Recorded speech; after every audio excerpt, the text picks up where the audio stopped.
A star-studded field on this Stars and Stripes celebration weekend. A 4th of July weekend. Road America coming up next. One of my favorite Xfinity races of the year, every year. Attention, please.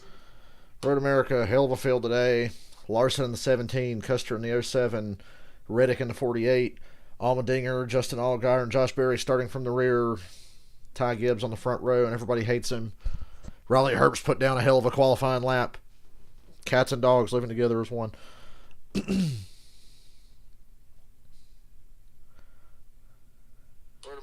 America. I don't want to hear me. It's bad enough you guys have to hear me. My cable and USA Network keeps glitching in and out, cutting off, cutting on, turning the screen green, making the announcers and everything freeze frame and sound like a fucking robot. It's really irritating. And it was just fine until the race is about to start. Now it's cutting in and out worse than ever. So, boy, am I excited to have something to bitch about today.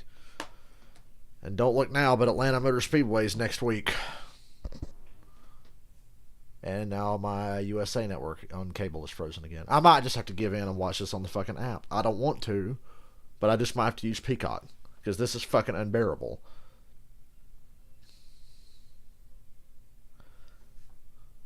Well, now it's frozen on Alexa Bliss because they're showing a WWE commercial and it's frozen my screen on Alexa Bliss. So maybe I shouldn't complain too much.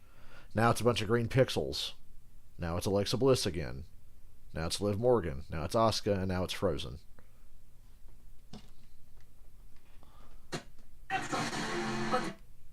That's the sound. Unless they... Yeah, I had it unmuted so you could hear. Oh, let me just leave it unmuted. Yeah, it just keeps cutting in and out. This is fucking ridiculous.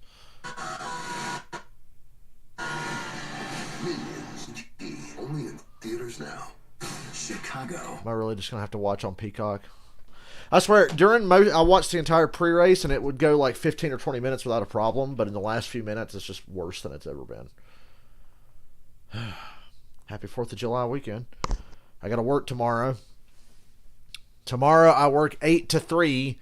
I will be home before the green flag tomorrow. I might not start my stream right at 3 because I'll be leaving work, but I'll be home probably before they even roll off pit road. But I will be here. I'll work 8 to 3 tomorrow morning. Then I got a couple days off. That's what this is what USA sounds like.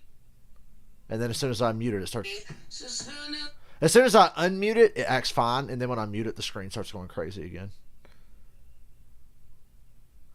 See, they still got the fat guy playing the guitar in the intro. That's cool. Bring back Blake Shelton. I'm not watching this. I'm watching on Peacock. We're just going to have to deal with it. We're going to have to deal with the fact that my leaderboard is going to be ahead of me and that you guys will be ahead of me, but I cannot watch this. I have to use Peacock. I'm not going to sit here and suffer through this shit. Hopefully Peacock will run fine. Peacock usually does run okay, but I'm not watching that USA Network shit. That's fucking appalling. Just unbelievably shit. We pay for cable, so I still have to watch the race on a streaming service. It's real great. Northland. That's awesome. You have the one channel I want to watch is the biggest piece of shit and won't fucking work. And it's been like this for weeks. Hey Peacock, where's the Xfinity race?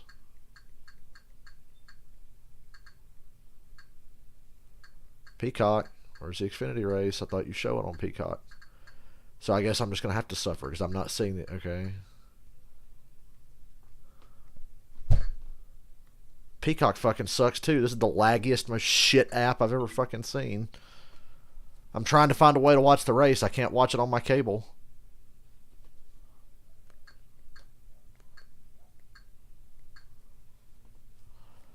I can't find the Xfinity race. I thought they showed it on Peacock. Okay. Why can't I watch the Xfinity race on Peacock?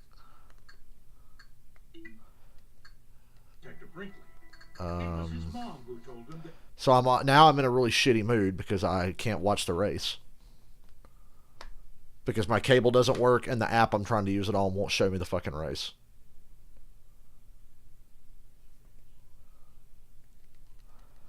I have to go to the search bar to type NASCAR. I went to the NASCAR part and it didn't have the Xfinity race listed anywhere. Boy, this app is so intuitive. Well, I guess I just gotta say I can't watch on Peacock either, so I just have to watch the glitchy cable that cuts on and off.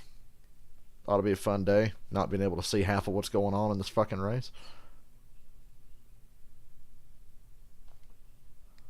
Gentlemen, start your engines, I guess, because the only thing I see on the screen is a freeze frame of some green pixels.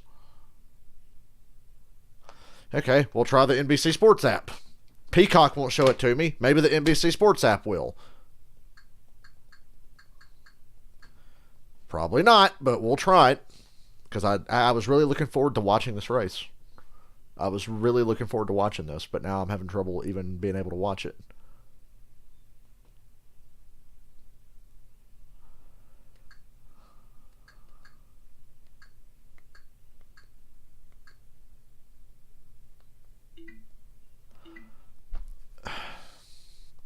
Why won't it show on Peacock? Is the Xfinity race not on Peacock? Why wouldn't it be? You're NBC. You can literally show anything you have the rights to. Yeah, this ain't annoying at all. This fucking app sucks ass, by the way.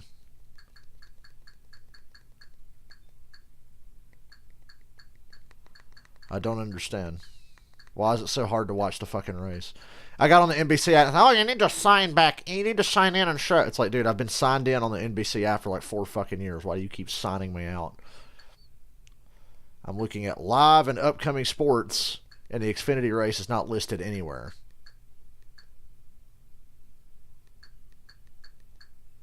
View all? Like it.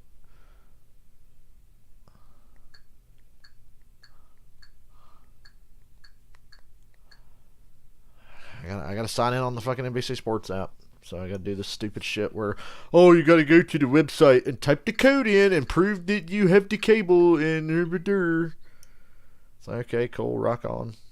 Shouldn't have to do this, but here we are. Constantly having to do stupid shit to be able to watch what I want to watch. I like how I was all excited after last year. Yay, everything's gonna be on USA Network, so I won't be behind when I watch. Wrong. Because your cable's fucking up NBC or USA, whatever. .com / activate. Fucking Roku. Type in this stupidly long fucking code that I shouldn't have to type in to be able to watch what I pay for.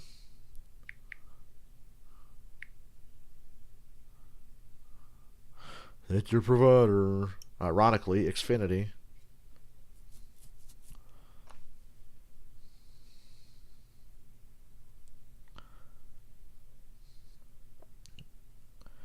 I'll be able to watch the race, hopefully. Hopefully, I'll be able to watch the race. One would hope. Now, I don't like watching on the NBC Sports app because during the Xfinity races, when it goes side by side, they go to full screen commercial. And you can't fucking see anything. We had our hands full with our 2-year-old. Be right back.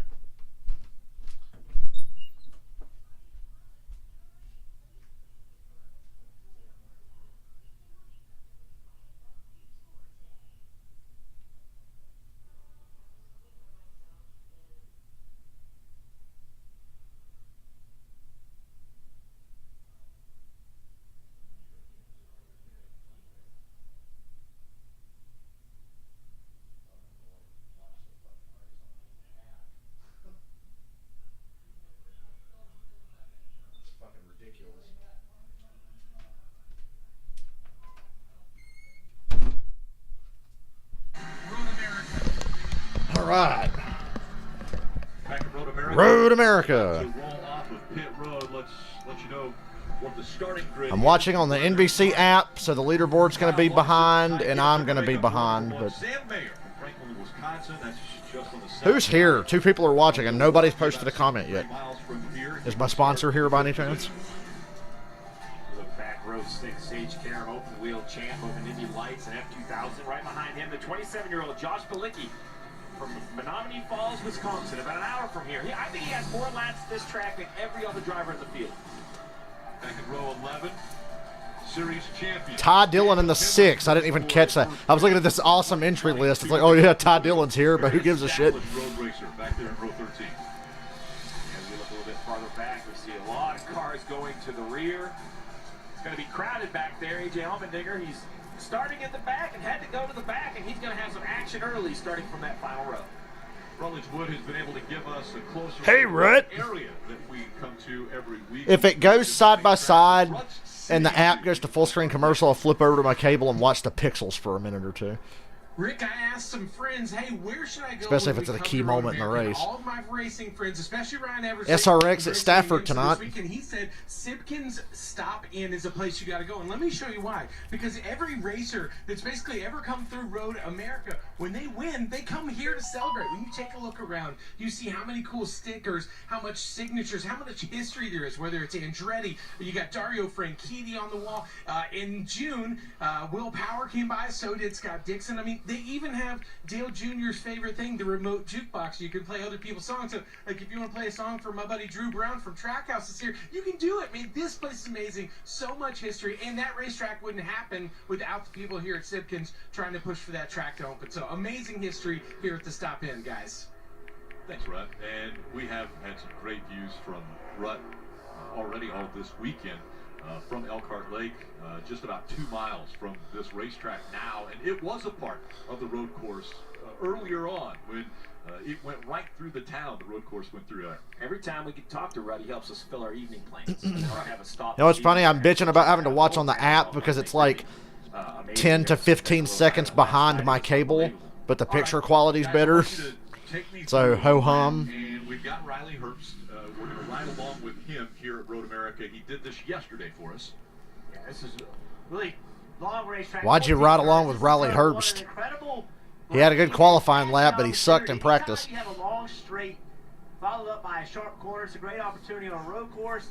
Now as he goes through turn 2, another sharp right-hander downhill to turn 3, right sides all over that curve. Use all the racetrack on corner exit. Now he goes down this back straightaway underneath the bridge. Now he's going to start downhill, Steve, and this is a heavy braking zone again. Downhill, we'll see a lot of lock up here, a lot of wheel hop because the front tires are heavy, the rear tires are light, a lot of wheel hop, and cars on and off. Yeah, and then you mentioned elevation. Well, all that downhill, now it's time to climb up, and that makes for turn 6 to be basically blind. 4 people here. Nobody's posted a comment. What's up, fuckers? Speak to me. I'm lonely. I need your company. Turn 7 and a quick jump down to turn 8, which is pretty straightforward, a 90-degree left-hander. Then they very long, people will call it the carousel. It's basically turns 9 and 10, the connection of 2 of them. So as you come out of turn 8, watch this right-hand corner. It's almost like you're back on an oval. You part throttle, trying to get grip down, trying to get kind of acceleration out of here because it leads. I like how the race was supposed to start at 2:30. They didn't do opening ceremonies till after 2:35, and pace laps here take like 20 minutes each. So I think it's okay that I work till 3 tomorrow, and the race allegedly starts at 3. Big trouble if you timed it wrong. Now down into Canada corner, Jeff, a absolute passing zone today. Yeah, for sure. You see you're actually turning while you're braking. All right, right here, see all those black marks? You're actually still turning. That makes this a very difficult braking zone. Again, using all the curbs.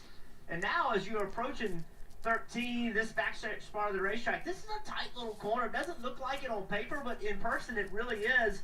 And now it leads you to 14, a very important corner. Another 9-degree turn, but look at the straight.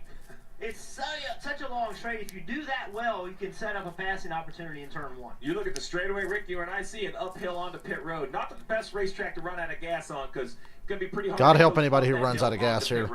The pace laps are so long, we just watched an entire green flag lap from practice yesterday. We also are riding along with Ty Gibbs. Let's see if we can dial him up on the radio. Hey, Ty, Jeff Burton. Michael will not be here today. He's working. He won't be in the stream.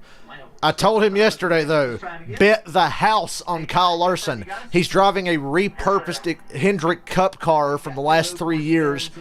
It's been repurposed into an Xfinity car, but it was originally a Cup chassis that probably Larson or Elliott won a road course with already. And I'm like, oh, that's why Junior Motorsports has probably been so fucking fast this year. I guarantee that's what they've been using. Hendrick hand-me-down stuff. So we'll see. All right, get your pit road speed, buddy. We're going to leave them alone right now. They're on pit road trying to get their speed. So, Steve, we're not... I like how the network's like, radio him. He's trying to get his pit road speed. And Jeff Burton's like, nah, let's let him get his pit road speed. Great view, though. You see him moving into second gear pit road speed. And it's interesting. I mentioned that hill climb. You know, pit road speed doesn't really start till the top of that. Did they move Victory Lane at Road America? I see a Victory Lane in the infield now. I thought it was like past start finish line, out in the woods, kind of. And you see right here, they kind of stack up.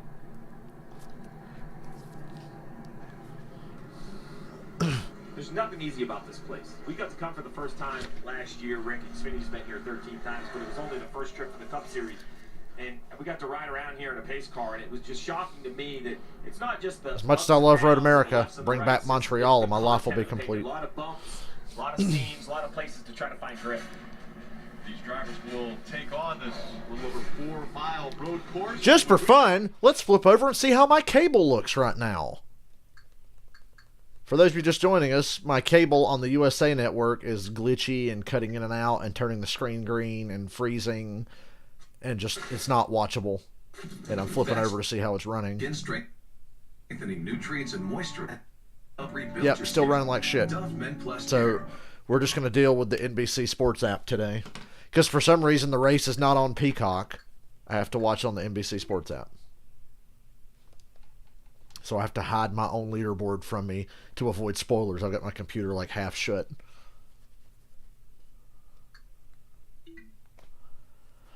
Oh well. That cable's fucking useless. Most useless fucking shit imaginable. It is hot here in North Carolina.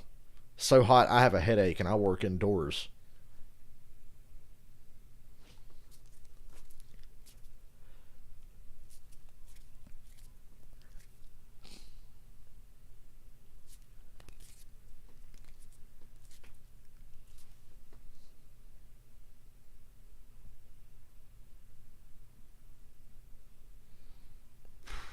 Flying solo today. I think Dylan and Anthony are coming tomorrow to hang out. I'd say rain delay and we'll play NASCAR Heat, but if it rains, I'll just race anyway. So, which I don't think it's supposed to rain tomorrow. I haven't looked at the forecast for the race. Only forecast I know is North Carolina's hot. Hotter than hell. As Spinal Tap would say, warmer than hell.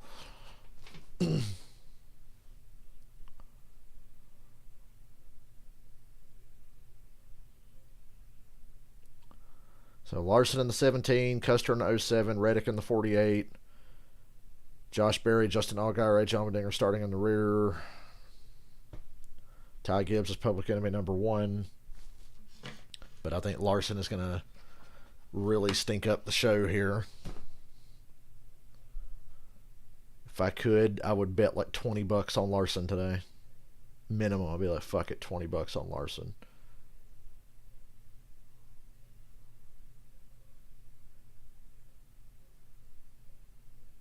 His first Xfinity race since Bristol in August of 2018, I think. He's won like 4 of his last 5 or 5 of his last 6 Xfinity starts, even though it's been over 4 years now. Miss Ganassi and Miss Ganassi's Xfinity team especially. Their Cup team was an underachieving pile of ass, but their Xfinity teams were good. How about Sam Smith? He is Sam Smith in the 18. Oh no, an ARCA East champion.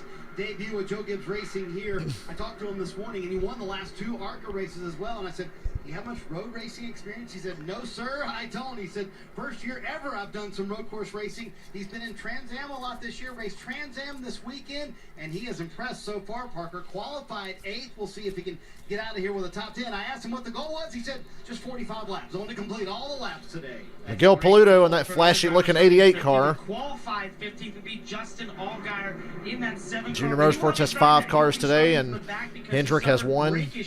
One of those cars is pretty much assured to win this race. I just could not stop eventually. I had rear lockup and wheel hop. I also had right front lockup. The team went to work. They changed all they could around the brake system, and therefore he will be starting the rear. And Steve, my question to you is, how do you make that determination? They couldn't find anything. Hopefully Allmendinger has an easier time starting in the rear today than he did at Portland, but he still won Portland anyway. What to look at and what to change. Well, I asked Jason Burdett, the crew chief of the 7 earlier today. And What's he had up, mentioned Matt? They had come with some things that were different. You know, there's not a lot of practice for Xfinity Series. They thought it was time to try to improve. I don't think Michael put a bet on today because he's not able to watch the race, but I told him, bet the house on Larson. Driving a repurposed Hendrick Cup car that's been turned into an Xfinity car. What was different, and they went back to what they had confidence in.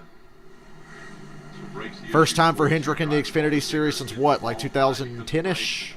09? I don't know. It's been a long time. Steve, break this race down for us. Well, you would think 45 laps makes it simpler, but it's anything but. The first stage, 10 laps. Remember, a lot of guys 10 laps. Right here, like, before that, That's a lot of fucking laps, though.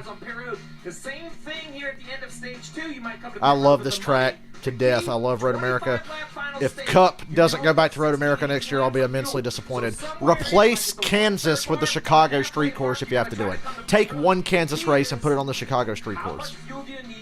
Because Kansas didn't sell tickets to the spring race this year, what's that tell you? And I like Kansas, but I don't want to lose Road America. It's actually much more complex for these crew chiefs. One extra lap break.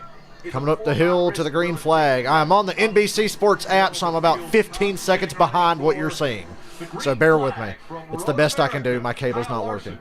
Actually, my cable's working on every channel except the one I want to watch. Larson launches. Did Larson jump? Holy hell. That might be a black flag, kids. Larson's got already a second and a half on these guys. I think Larson took off too early. Penalize and make it interesting. This race will be super exciting if Larson, Barry, Allgaier, and AJ have to come from the rear. You'll see that the leader of the race will start inside that start zone, but the green flag has to fly. Happy 4th of July weekend if there is such a thing in this country anymore. NASCAR says the start was clean. Come on, NASCAR. I guess they don't want to do like the World of Outlaws or whoever did Larson when they put him at the back for no reason. Down the hill into my favorite corner on this racetrack. Hardest in the video games for sure. Ooh, Noah.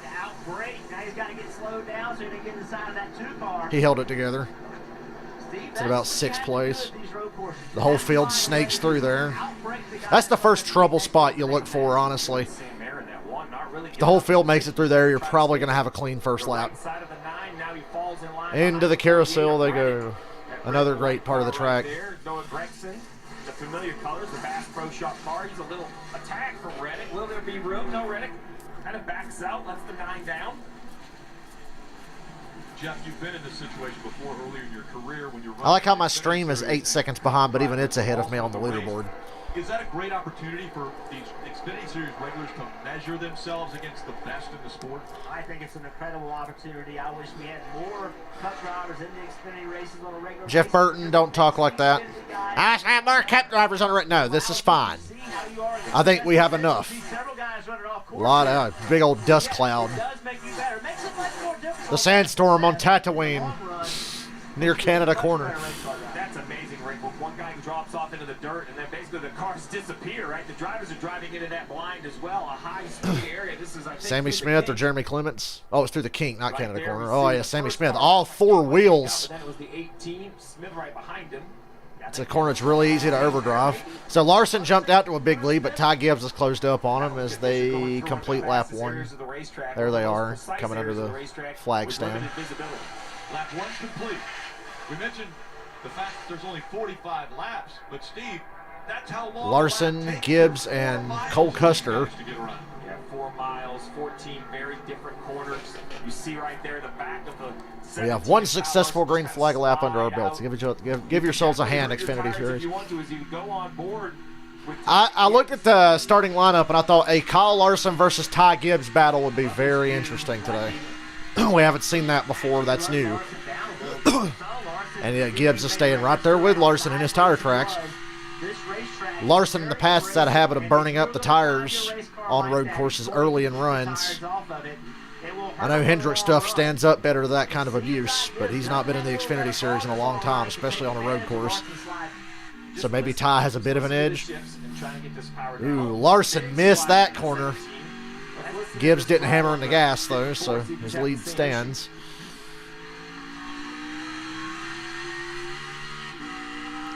Josh Bilicki's in the top 10. So many cars had to start at the rear. I guess I shouldn't be surprised. Gingerly back in throttle, Jeff. When we talked about it, Steve, at the transition to ride along with this Goodyear can with Ty Gibbs, the transition for Kyle Larson getting out of that Cup car into an Xfinity car. What's the difference? The Cup car has much better brakes. The Cup brakes are incredible. The transmissions and the Larson. God, it drifted through the kink. He didn't put any tires in the grass, but he was drifting through there. That's a high-speed part of the track. When I race there in the game, I make up a ridiculous amount of time coming through there. Keep that car in high gear and just float through there and hope for the best. Cup Series champion Kyle Larson right in front of him, and Ty Gibbs is all over his back bumper. We have to ask if this is some of the mistakes we're seeing out of Larson, just knowing that Ty is... Dial it back, Larson. Ty Gibbs will run hard and burn his stuff up. How little, I don't want to say effort, but how little movement. Not a lot of wasted movement, Marty. He's being very controlled with both the wheel and the shifting.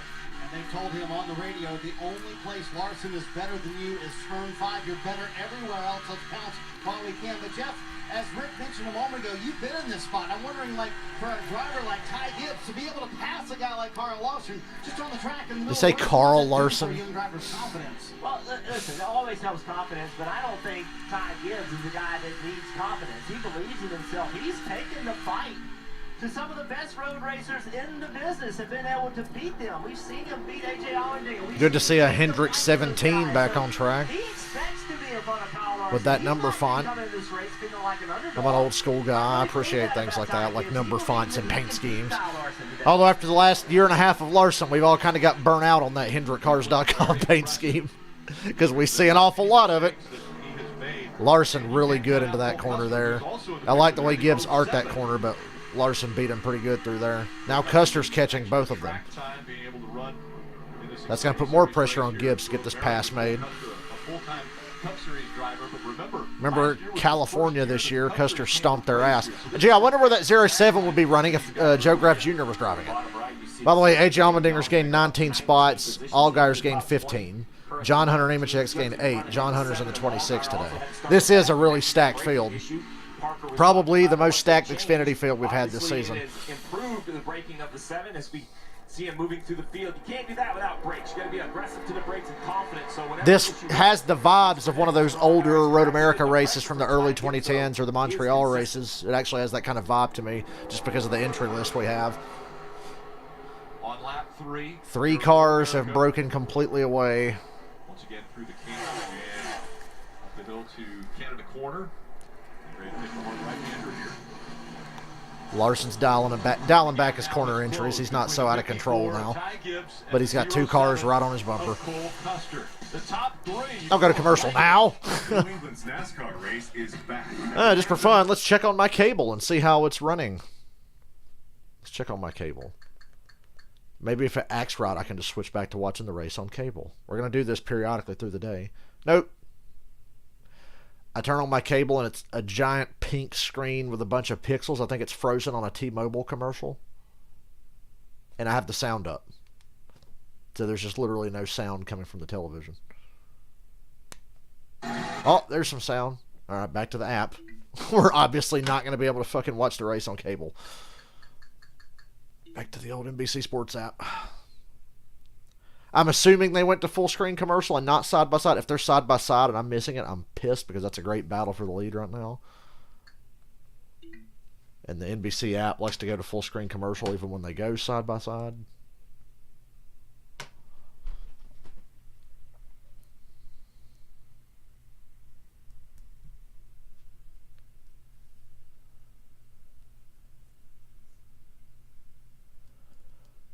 I've got an idea for I want to stream this week. I've got some days off, Monday and Tuesday, and Thursday. See, I got a weird work schedule this week. I've worked yesterday 8 to 3. I worked today 8 to 1. Tomorrow 8 to 3. Off Monday, Tuesday. Work Wednesday from 5 to 10:30 at night. Off Thursday, Friday. Work Saturday, Sunday. Off Monday, work Tuesday. It's weird. My work schedule is weird. But on some days off, I want to stream some NASCAR Heat 5. I'm going to do a season, and I have an idea for what I want to do for the season. I want to do some longer races. I don't want to do full-length races, but I want to do races where you have to pit at least once. And I'm going to make a custom schedule. I'm not going to do stages either. We're just going to go straight through, no stages. We're going to do playoffs, I guess, just to make things somewhat interesting, even though you know I'm probably going to win. You're on a 4-day weekend. So, yeah, I'm going to do a season with a custom schedule in NASCAR Heat 5 and stream it 25 to 50% races with no stages. Length will depend on the track, and we'll have a playoff. I won't just do straight points. I'll do playoffs even though we won't have stages. Hey, my sponsor's here.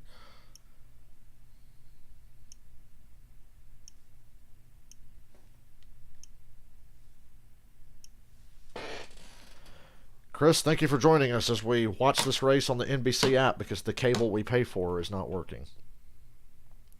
I've been bitching about it all day, but at least I can see the race.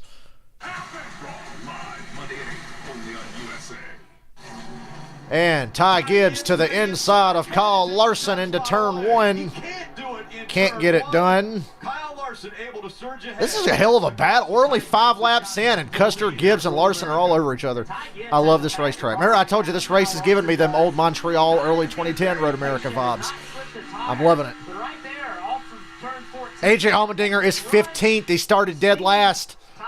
To peek out and look under braking and trying to make this move on Larson. Here he is again. This is the corner to make the pass.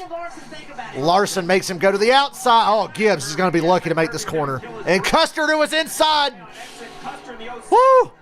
And Gibbs kind of doored Custer trying to turn back down. He's probably just going to wreck Custer now because I'm sure it's Custer's fault that Gibbs turned hard left and ran into him. Larson holds on to the lead. Gibbs is drifting, going towards the carousel. This is unbelievable. He's got his tires on that curb, and now the tires are bouncing up and down. And when they're bouncing up and down, Steve, there's no friction on the racetrack to slow the race car down, costing that spot. They were like rumble strips. You know, picture the side of the interstate. You know, when you get a little into the shoulder that kind of wakes you up, shakes your car. These are that on steroids. Instead of like a half-inch deep, let's ride on until we can hear it. I knew when Gibbs went to the outside, that corner was not going to pay off for him. Larson went kind of shallow to take the inside line away. And Gibbs just shot into the corner on the outside. You're not going to make a pass in that corner on the outside. Look at how fucking loose those cars look coming through the kink. From that angle where you're looking behind them. You put your right sides on that rumble strip. You mentioned it. It's the paint. It has zero grip. The right side just starts to lock. You can't get the same braking potential that you have on the actual asphalt. It's so easy to do because it's not a straight braking zone. That first car will move over and sort of force you over to that point because you sort of enter that at an angle and not very straight. So impressive for Ty Gibbs only to lose that second position. Parker, the other thing that's interesting about that curve is the beginning of that curve is a big transition. Now Larson's got a nice little lead building again. Gibbs is clearly still a little faster than Custer, but Custer's got the position on him now. Rough painted curve, and now the tires don't have any grip. So now he knows, right? Now he put himself in that position. And Gibbs is swinging to the inside of Custer going to turn 1 here, going to try to outbrake him. I think Custer will relent and let him have it. Custer gives him plenty of room. Landon Castle just got spun, but he gets it going. NBC catches everything. Gibbs now to the inside of 2. Custer gives him plenty of room. Blue flag, at least the competition will see that as we see this heating up now as Gibbs and that 07 of Custer are Who spun Landon Castle? Oh, wow. Oh, my Lord. Oh, it looks like the 10 kind of got ran off track by the 6. Ty Dillon just ran over Landon Castle. Look at the dirt come up. My God. Back up to second and chasing once again as we see. Yeah, just. And on the second view, I might take my opinion. Yeah, it's not Ty Dillon's fault.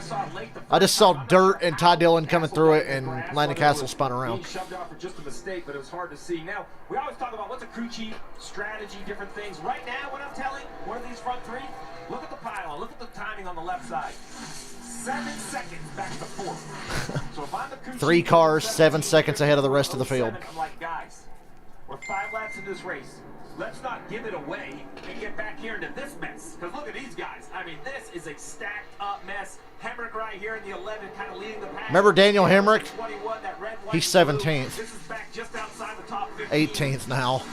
17th and 18th here, and Hemrick looks to be holding up this group of cars. Hemrick is 17th and definitely getting in the way. Whenever you see Man, what the fuck happened to Colleague? Other than AJ Allmendinger, what has happened to Colleague Racing? Because I know Hemrick is more than capable. Landon Castle sucks, but Daniel Hemrick's more than capable, so I don't understand Colleague this year. You see right there, Andy Lally. Maybe the attention on their cup teams is interfering with their ability to be competitive in Xfinity. I don't know. There's Andy Lally in the 08. If it had kept raining at Portland, we could have won some serious money. If it rained, Andy Lally would be the man to beat. In that 11th spot, actually, when he started, and he's all the way 5 to go in stage 1. Larson, back here, 17th. Custer, and Gibbs. I expect most of these guys will pit with 2 or 3 to go in the stage. Especially, Larson and Custer will.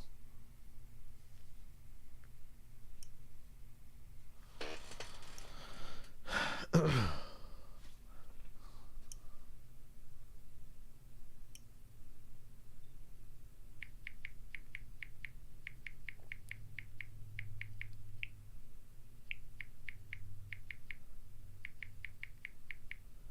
so happy.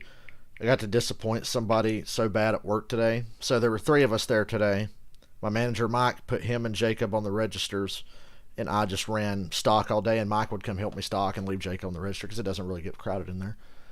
And at the end of the day, it was starting to get kind of crowded, and I was heading out at 1 o'clock.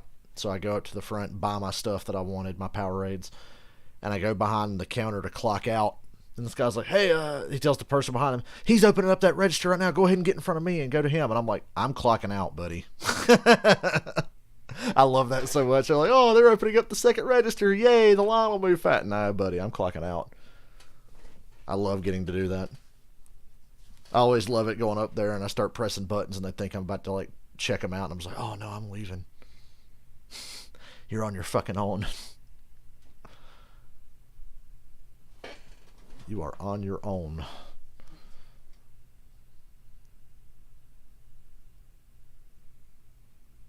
And what's kind of nice about my schedule is that, I'm off Monday and Tuesday. So when I get home tomorrow, the race is kind of the start to my unofficial weekend because my weekend's Monday and Tuesday.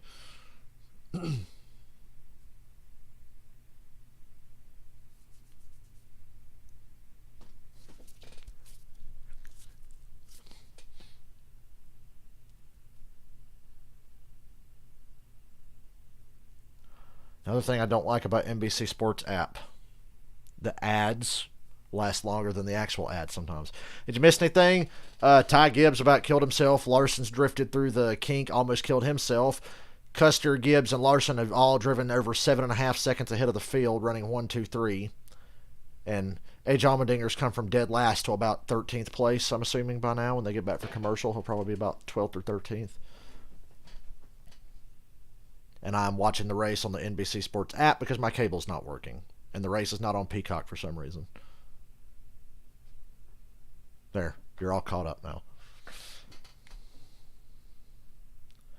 And, oh yeah, guys, I was inspired. Oh, they were side by side, and I didn't get to see any of it because this fucking app went to full screen. See, that's why I hate fucking watching on this app. I didn't get to see any of that just now. The race comes back on, and the 3 of them are still racing, but I didn't get to see any of it because I'm watching on the shitty fucking app. Stop going to full screen commercials when they go side by side. You stupid cunt. I literally can't watch on my cable. It's completely frozen on USA Network. Every other channel will work. Every other channel on my cable works except the one I need. Position they're doing 4 good tires and fuels. We see some of these teams start to flip the stages. They also cleaned his windshield. They couldn't see very well, Marty. Sammy Smith with his first ever live pit stop here in the NASCAR. Sammy Smith, which just sounds like a baseball player. Before the end of the stage, you will see some who run. Oh, Moffitt just went head on into a tire wall. That's going to be a full course yellow. He can't get out of it. He went fucking head on into a tire wall, dude. and now he's in the sand. It's course it's rough. It gets there. Oh, Andy Lally and the 23 is spun. There's the 23 and the 08 also spun around. And right now, pit road entry might get chaos. Dude, Moffitt's not moving. Yellow comes out, but the problem is the leaders are all the way on that back Caution's stretch. out. There it is, the yellow. What a break for the guys that just pitted. There was a handful of cars on pit road. Reddick, the 18, some others. Pretty sure Larson, Gibbs, and Custer were going to pit this time. Or maybe Gibbs would have stayed out to take the points. I don't know. Pit road will be closed prior to the end of this stage. Even if we do go back to green, they can't come. There's only a handful of cars pitted there for this caution. Yeah, And yeah, pit road will be closed even under caution when they cross the line at 2 to go. Just while it does help you get to the front of the field by pitting and then the yellow coming out, tires are so bad. For those of you just joining us, Kyle Larson is driving a Hendrick Motorsports Xfinity car, which is just a repurposed Hendrick Road Course Cup car from the last 3 years. They've fixed it into an Xfinity car. So just assume he's going to win. Yeah, there was something mechanically Damn. that happened to that race car. You know, there was no tire lock up, I didn't see any wheel hop. I mean, it just comes flying in there, and then these two guys, see the wheel hop? Yes. On the bottom. Poor Alfredo. Damn, Andy Lally made a mistake. Andy Lally wheel hopped into Anthony Alfredo, and they spun. You could go back and show that again. How very un-Andy Lally-like. You can see it bouncing up and down on the racetrack, and unfortunately for Anthony Alfredo, he just slowed down. Yeah. So let's take another look at that, Jeff. So as these two cars come into frame, we're going to freeze it kind of when you start to see this right rear of the 08. So he turns in. We're going to stop it right here. I want you to look at that right rear tire, this area right here. So as we go forward, watch this thing shake. The whole back of that car is shaking. Whole lot of shaking going on. Basically, wheel hop, Jeff. That means. Remember that time Denny Hamlin wheel hopped at Martinsville? Nah, Kyle Larson's going to win. Unless Ty Gibbs just wrecks him. AJ's going to be competitive, but I just think Larson's going to win fairly easily. And at that point, you're just a passenger. But Gibbs and Custer seem very competitive with him. And AJ's not up there yet, so we'll see. Well, and it gets worse on old tires. As you try to run the car harder, it gets worse and worse. The only thing you can do to keep from wheel hopping is stand the throttle. Well, I'm going to enjoy some... Well, first of all, I'm going to knock all this change off the drawer here. I need to take this change to work and switch it out for money. Anywho, I bought me a little bag of mini marshmallows. That's my sweet treat for today. Plus, I'm the one who has to stock the shit, and we have a shit ton of marshmallows right now, so I figured I'd help the cause.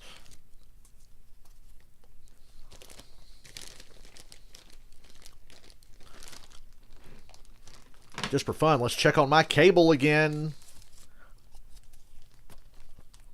On the off chance that USA Network might work today.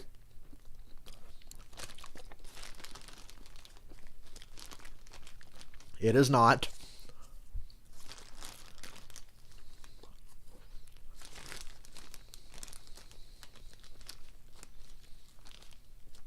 And we don't even have a standard def channel of USA.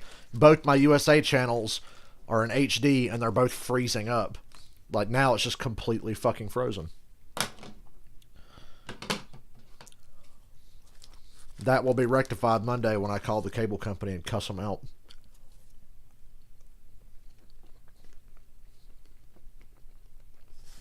Maybe not cuss them out, but I'm going to ask them, hey, how come the one channel I want to use right now doesn't work?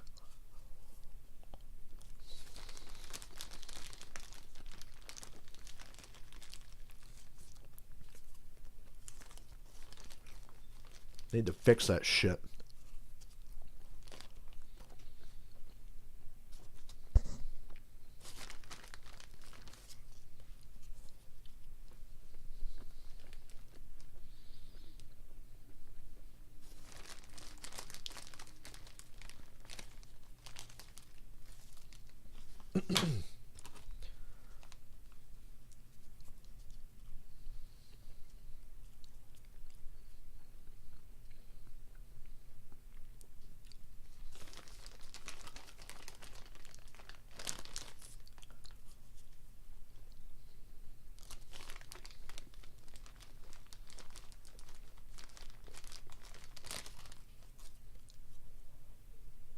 Now, USA is brought to you by Ford. Wonder if they're going to restart him and let him run one lap to end the stage. Probably not. Doesn't look like they're going to. Free to play slots app. Visit goldfish-racing.com. Really a tough scenario here for the racetrack, for the race fans, because they got this caution at probably the worst time it could possibly come. Yeah, and it's tough on NASCAR, right? So the caution has to come out. There's a car in the dirt, and it's a couple laps before the end of the stage. So now there's not enough time to restart. And then now, so we got to ride around under caution for a half hour. Still basically a lap and a half from now. So we're going to ride around under yellow to get to the end of the stage. Then they will wave the green and white checkered, score stage points, and then open pit road. This is an area that I wish NASCAR had the ability to end the stage early. They don't, because there's posted distances. Gee, it's as if stage racing's fucking stupid. I understand. Just, sometimes. And we shouldn't do it. And that's why we're not going to do it when I stream that NASCAR Heat 5 season. Starting this week. Probably Monday. Well, that is unfortunate, but guess what? Or maybe tomorrow evening if I feel like it. There were some guys that were on pit road prior to this caution coming out. So, Sheldon Creed had pitted, Tyler Reddick had pitted, Sammy Smith had pitted, John Hunter Nemechek had pitted. So if all these other guys pit, they're going to be leading this race. Now, unfortunately for Tyler Reddick, he's going to have to start in the back because he ran through too many boxes on exit. So that is... Tyler Reddick ran through too many pit boxes. So he would have been definitely at the front, in the front two rows. And we see cars go up pit road. I believe pit road is closed at this moment, looking at the red light flashing. So they might have to just do service. They'll take another lap to end stage one. The eternal caution flag at Road America. Kyle Larson's your leader, and he's going to win stage one, even though he didn't want to, because they were going to pit and give that up. Well, my dollar store, anything that throws out, we're not allowed to touch. Dollar General makes the manager go, quote unquote, damage it and report it as damaged and then throw it in the trash, even if it's perfectly fine. So we don't get free anything. Oh, but they've told us we're going to get a one-time only 30% off employee appreciation discount. Wow, one-time only 30% off. Bless our hearts. We're so fortunate. I'm really glad that I got off work at 1 o'clock today.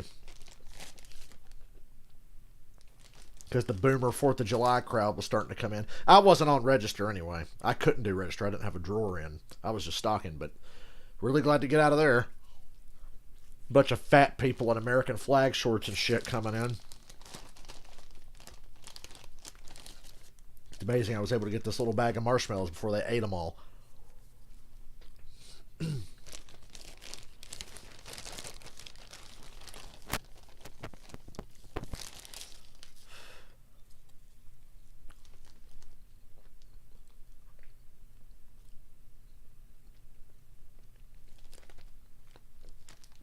ASMR of me chewing on marshmallows. I'm sorry.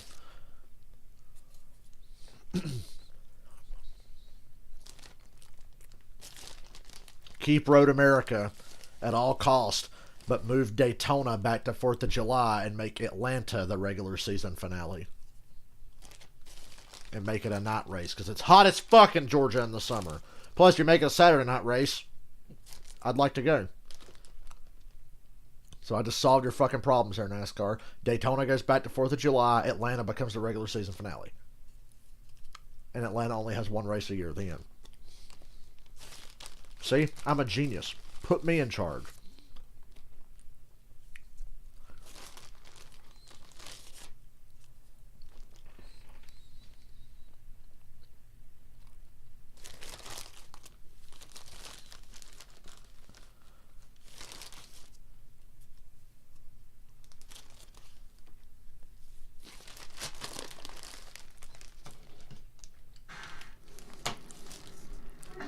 Slowly working the final lap of stage one. You guys watch the new Beavis and Butthead movie on Paramount? I watched it yesterday. It was really good. All right, so we just talked about Tyler Reddick in the 48 car. I was actually shocked how good the new Beavis and Butthead movie was. Here's the rule. You can't drive through more than 3 boxes. So why is that a problem? We had 5 penalties here last year, and guess what? 4 in the Xfinity race at Watkins Glen last year. You're going down pit road opposite of what you normally are. The driver is on the left side of the car, so he doesn't even know where the right front is. You accidentally drive through too many boxes. It is a penalty that happens simply because it's something different than normal. So Tyler Reddick's penalty was on pit exit, right? And he just cannot see from where he is. He leaves, and he just doesn't know that he's driven through too many boxes. Uh-oh, So, backwards pit stops this week. Bubba Wallace's pit crew is going to have a seizure in the middle of pit road, and their heads are going to explode. Just put the team in an interesting position with those tires because these teams only have 3 sets, and a lot of the thought process was you wanted to save an extra set for that third stage as far as you could go. So this looked like this was going to be their choice of taking a set here, and then obviously not stopping in stage 2. Well, now that they've taken those tires, they've been discussing coming back down pit road, taking them off, putting the older tires back on, and saving those tires maybe for stage 2 since they haven't been run under. The championship race should be either Homestead or Las Vegas. With this ending under caution, or Nashville. Nashville would make a lot of sense because of where the ceremony is, but I think Vegas or Homestead are the best options. That Ricky Hendrick had on his truck when he I think won Phoenix is pretty weak. 21 years ago, July 7th. the truck Las race Vegas in or Kansas. Homestead, take your pick. And then, Ricky, we lost Realistically, he can't really go anywhere else. 2004 in a Hendrick plane crash. And Maybe Fontana so Auto many Club of one year or something, I don't know. employees From the Hendrick organization had so much respect. I think the championship race should be in a As big matter of market. fact, Kyle Larson mentioned, I hope at the end of this race, you will see us in victory lane. I'll have my hat on backwards, and we'll be pointing up to the sky. Rick Hendrick obviously crushed it, lost his son, but also there was 9 other employees on that plane that went down, like I said, back in 2004. So a very special time for Rick Hendrick, able to celebrate, and the organization shows how much love they had for Ricky Hendrick. So that's the paint scheme that's on the 17 for this race. And Kyle Larson, he just won stage 1. Whoop-de-doo. This is it. The Don't. Back to fucking commercial we go. Oh, don't you love stage racing on road courses? Let me go read what Twitter's saying. I'm sure they're being very positive about the situation. That's why I hate cautions at this place more. I love this track, but cautions here are a drag.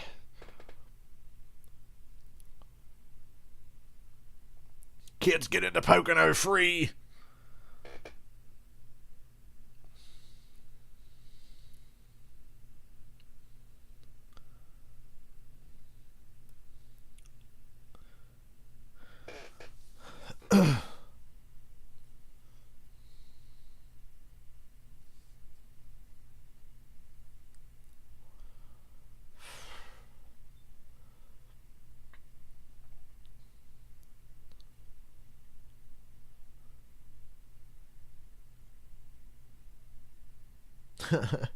Brockbeard 17 minutes ago. Lap 6, Awuji holds last, more than a minute back of the lead and 10 seconds behind 37th place Landon Castle, who was spun out. Love me some last car.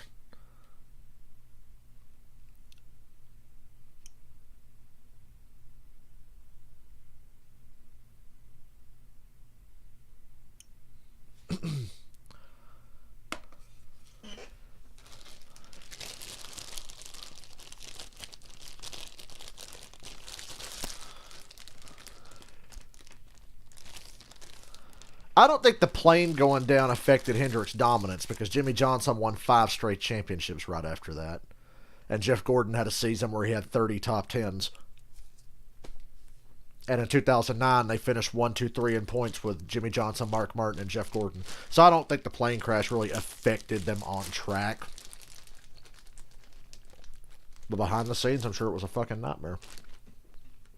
But performance did not dip.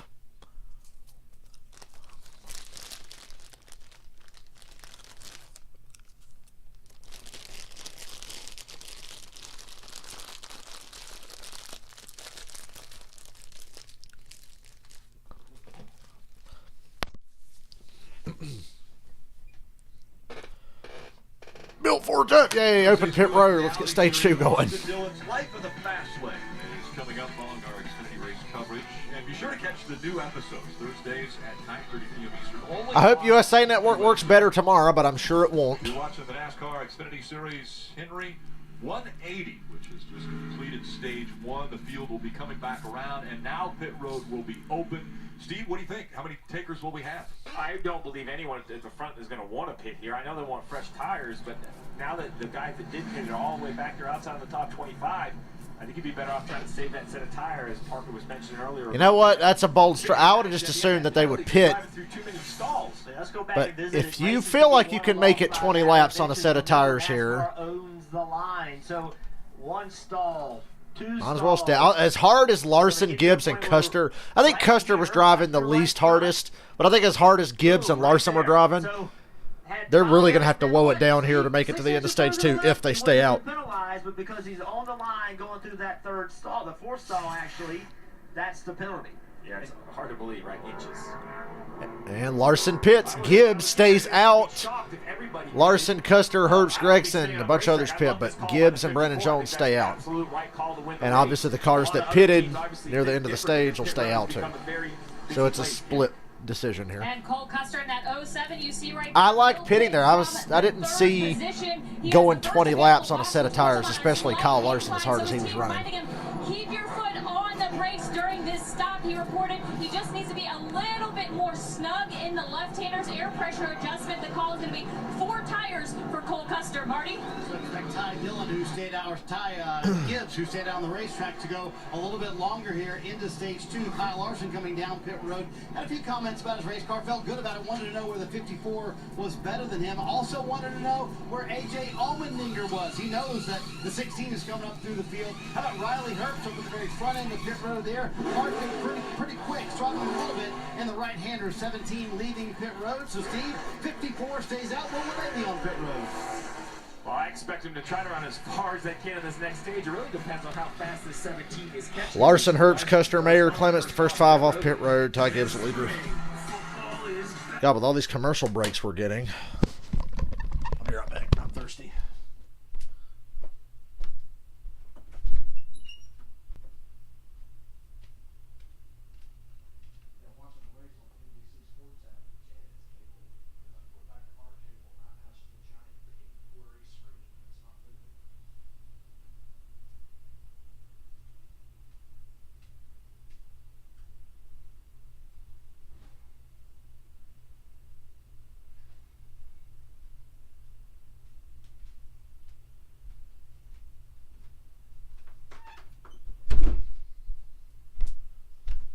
I'm going to jinx myself. It's early in the day, and for a guy that only slept like 5 hours or so last night, I'm not tired. The racing in this race was good about an hour ago when we were watching it before the eternal caution happened. I should have looked at the clock when the caution came out and been timing. I should have started my stopwatch on my phone to see how long exactly we've been under caution.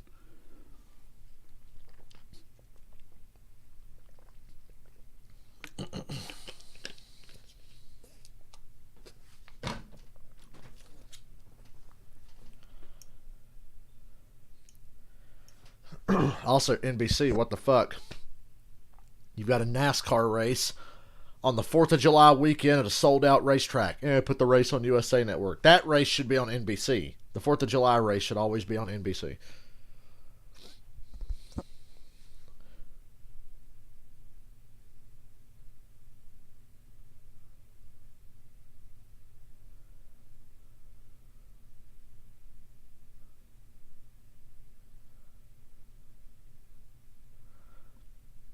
NASCAR guy tweeted, NBC be like, hey, let's break down this incident that wasn't even the cause of the caution and explain what happened. Fox, hey, there's a caution. We don't have a replay, so you figure it out. I am looking forward to the truck race at Mid-Ohio next week. I forgot that trucks are racing at Mid-Ohio now, even though Xfinity's not. Trucks at Mid-Ohio should be fun. The broadcast will suck and be a nightmare to sit through. However, should be good.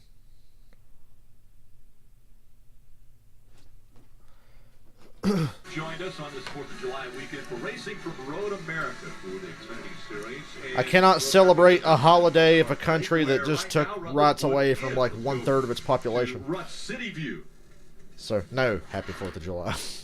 Rick, amazing. I'm getting passed by bicycles right now. I was going to tell you a little bit about a different bike like this Harley right here. You know, Harley-Davidson was actually founded in Milwaukee in 1903. And take a look at some of the beauty you'll find at the museum. Hey, Rhett, who cares? There. It's a little bit down the road from us, but there's just history everywhere you see. Now, of course, we think our friend Kyle Petty has a permanent residence there. But if you come back up towards Elkhart Lake, you can also find an incredible museum and car dealership known as the Throttle Stop. Because racing's always been finally, such a stage big 2 deal is here coming to the around green town, like, oh, look at with this. Gibbs, Brendan Jones, KK car just passing us Daniel on the street. Hemrick, Man, there's history everywhere, you and guys. AJ Allmendinger. Throttle Stop not only is an amazing car dealership, but he gets you going in the museum, see all these gorgeous bicycles, motorcycles, vintage that have been raced, and street bikes. But everywhere you look here, especially on 4th of July weekend, it is a beautiful time to throw a leg over that motorcycle, go put some miles on it, or enjoy this NASCAR race that you guys are calling for us. Having a great time down here, fellas.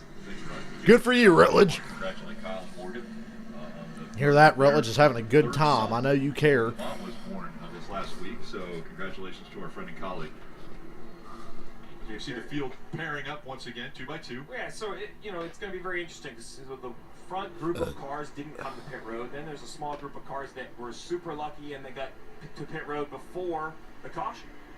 They're talking about pit road, how crazy it was. Well, Andy Lally ended up being sideways. He and Jeff Burton had contact. Andy Look at Lally, NBC getting a replay of everything. These fuckers are unbelievable, aren't they? On the inside of him has 2 stalls in front of him. Didn't know he was going to turn. Hey, Andy Lally's having a tough day on track and on pit road. And we'll see how Ty And Anthony Alfredo ducks to the pits as we come to the green. He was about 12th or 14th in line. And guess who's toward the front now? AJ Allmendinger running in the 3rd position. So Anthony Alfredo made a hard right. Brandon Jones spins the tires. Gibbs gets a good launch. Flat right front we're in. Left front, Gibbs has not pitted. The entire top 8 have not pitted. But from 9th on back, It's to his pit stall. Kyle Larson in the back of the screen right there, making it 3 wide in turn 1. Larson just went 3 wide, middle of the pack. He's got his fresh tires. I like pitting there. Larson trying to move up AJ to the inside of Gibbs to turn 2. Gibbs going to get the run off here, I think, and have the preferred line going into the next corner at the end of this long straightaway. AJ's hanging on his right rear. Side drafting on a road course. It's working. Can AJ make this pass from the outside? I said earlier this pass was impossible. Is it possible? Yee! It's possible. God, AJ Allmendinger's a beast. Around the outside into that tight corner. I didn't think that pass was possible. And AJ just made it. That's insane. Dude's unbelievable. That's what AJ's trying to do today. You see right here, AJ made this move. Ty Gibbs trying to counter under braking. Gibbs tried the same pass on Larson earlier today. Nearly busted his ass. AJ made this look effortless. Good battle here. This racetrack, Steve, is very unique on road course. And look at that split screen side-by-side replay. Thank you, NBC. I love you. Fuck Fox.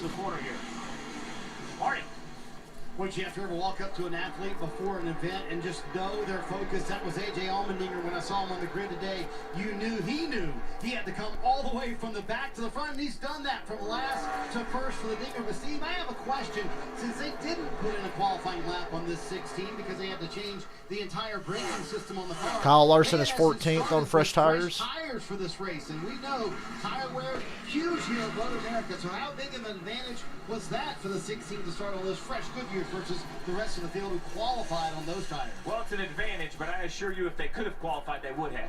So it is an advantage to have fresh tires, but you're not going to give up the opportunity to qualify just to have fresh tires. The 16 doing a nice job. So basically 13 laps in here, or working lap 13. These guys can go 16 to 18 laps on fuel, but you got to remember a couple pace laps. So that burns a lap of fuel. Really, the strategy for this 16 and this 54 is to run as hard as they can right here and try to get maybe 3 or 4 more laps and somehow try to stay out in front of Kyle Larson, which they're doing a nice job so far. Then they will pit, and that sets them up. Larson is 9th now. He gained 5 spots in that last lap. Exactly where he told me he would be this morning when I checked in with him. That would be the 3rd position. He said this morning, we have a top 5 car. Yes, we're starting 14th, but that was my mistake in qualifying. Jones had worked his way up into Josh the top Berry 5 started in the back. He's 5th those right now because he caution stayed laps out. and those pit stops, they stayed out. That gained him more track position. He's currently running in the 3rd position, and he's got a new voice in his ear this weekend. We talk about the number of spotters needed here at Road America because the length of the track. Well, his girlfriend Ashley is on the Gibbs, Allmendinger runs wide.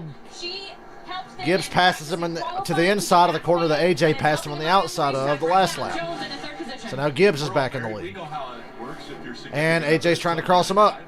As we see a battle Gibbs clears him. and the 54 of Gibbs has taken it back away from Allmendinger. This track is so racy. Aggressive move. I didn't see him having the speed to run AJ back down after AJ took the lead, but Ty wants it. 3 wide. Kyle Larson, Sheldon Creed, John Hunter, Nemechek. Larson locking him up. Josh Berry in there. He was under Creed runs John Hunter in the dirt going towards the carousel. Nice job, although a little contact from the 26. Ooh.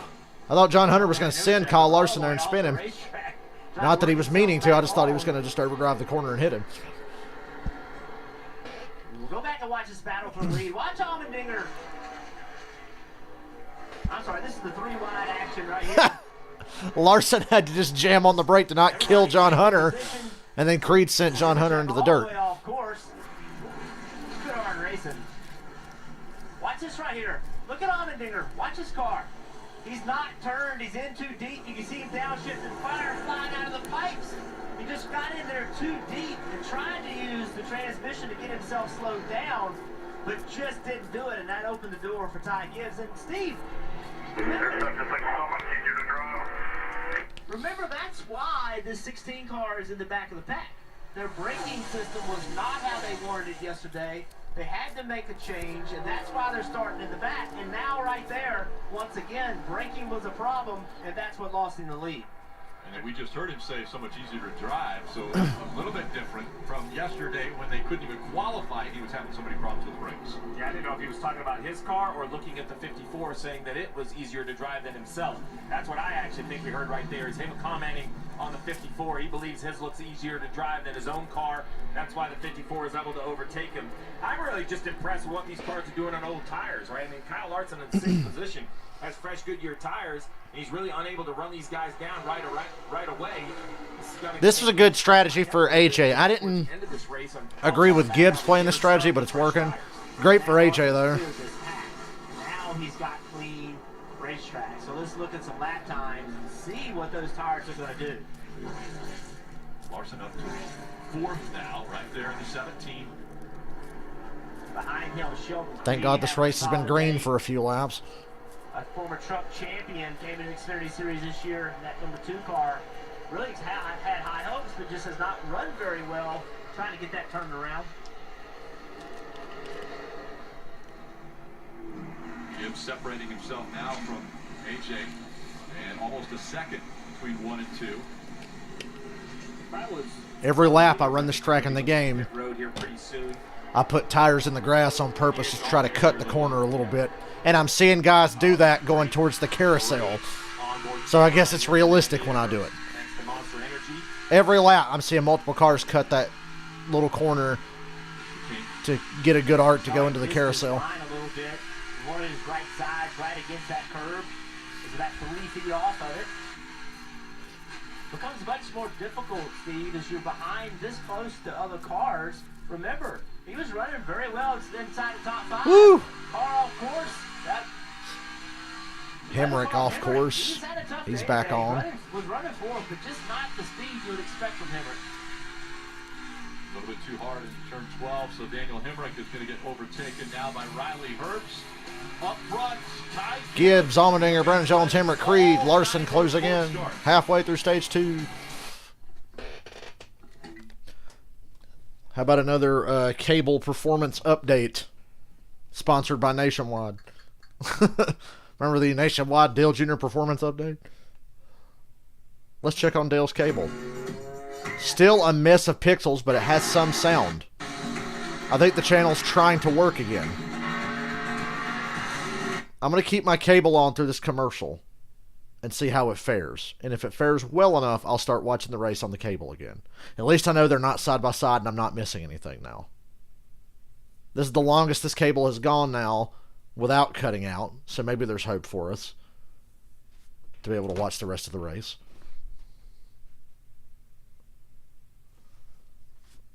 Excuse me.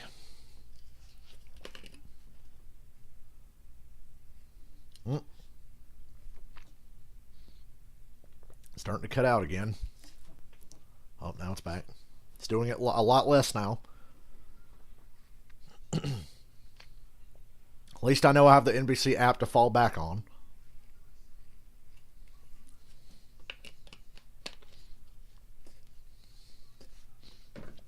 It's so ungodly hot here. I'm really glad to be indoors.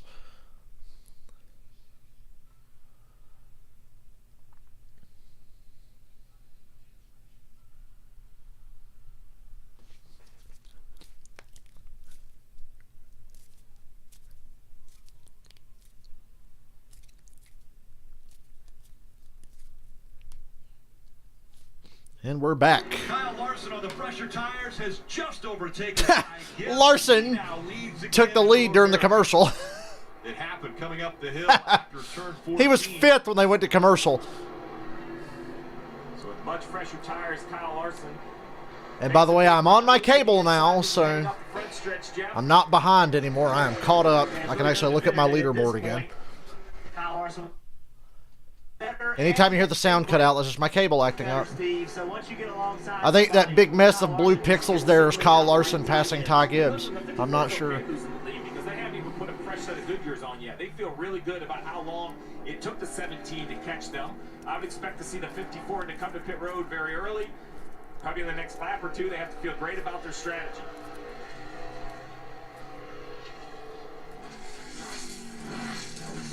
Anthony Alfredo has a left front tire down. Keep it out of the sand, kid.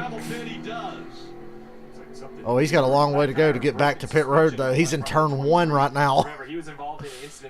He's got to come all the way around a 4-mile track on 3 tires to get to pit road. And the cable's cutting off again. Oh. It's fun while it lasted. Back to the app. I can't see what's going on. I'm going to have to watch ads to get back onto the app. I guess we're just going to stay on the app for the rest of the day. Silly me for trying. My cable came back for a little while. Oh, the little NBC app. You're going to make me watch ads to get back on this, but whatever. Not much going on right now anyway. Just one ad. Looks like that dude from Friday the 13th Part 5 that was eating the enchiladas and shitting his pants in the porta potty. He was also the dude on Spooky Island in the Scooby-Doo movie. Whoa, Sam Mayer, what the hell? Sam Mayer just junked his car going downhill into that tight corner, and now he's on no caution. He kept it out of the sand. I think he drove through the garage, or did he come all the way around? That's a great paint scheme on Mayer's car, though. I like that. Yeah, that was Anthony Alfredo. Alfredo's tire popped going to turn 1, and he went straight off the track. As we see the 17 leading right behind him, the 54. This is coming off the last corner. At some point, these cars are going to have to come to pit road. Great fuel mileage. There you go. Ty Gibbs coming to pit road at 3 to go. You want to see Allmendinger? Yep, there you go. AJ Allmendinger, Brandon Jones as well. Jones, the bright yellowish greenish car. Number 19 on pit road as well. How many others will take this opportunity? Daniel Hemrick to pit road. One more right there. Marty. Boys, for Chris Gale, the crew chief for Ty Gibbs. You got to feel good about how long it took the 17 to get to him. Also, AJ Allmendinger coming down pit road this time as well. And immediately is interesting, Steve. Kevin Mandrake, Bumblebee, hello. Kyle Larson came on the radio, told Larson start saving. Welcome aboard. So they were running hard at the start of that run to get up to the lead. Now they're going to go into fuel savings mode a little bit. You see Gibbs on pit road. See his teammate Brandon Jones on pit road also, and AJ Allmendinger as well. Those 4 fresh Goodyear tires will make them feel like heroes when they get back out on the racetrack. Yeah, one reason I think that the 17 is going to go to fuel savings mode is now that they see that tires are an advantage, but maybe not as big of an advantage as they thought.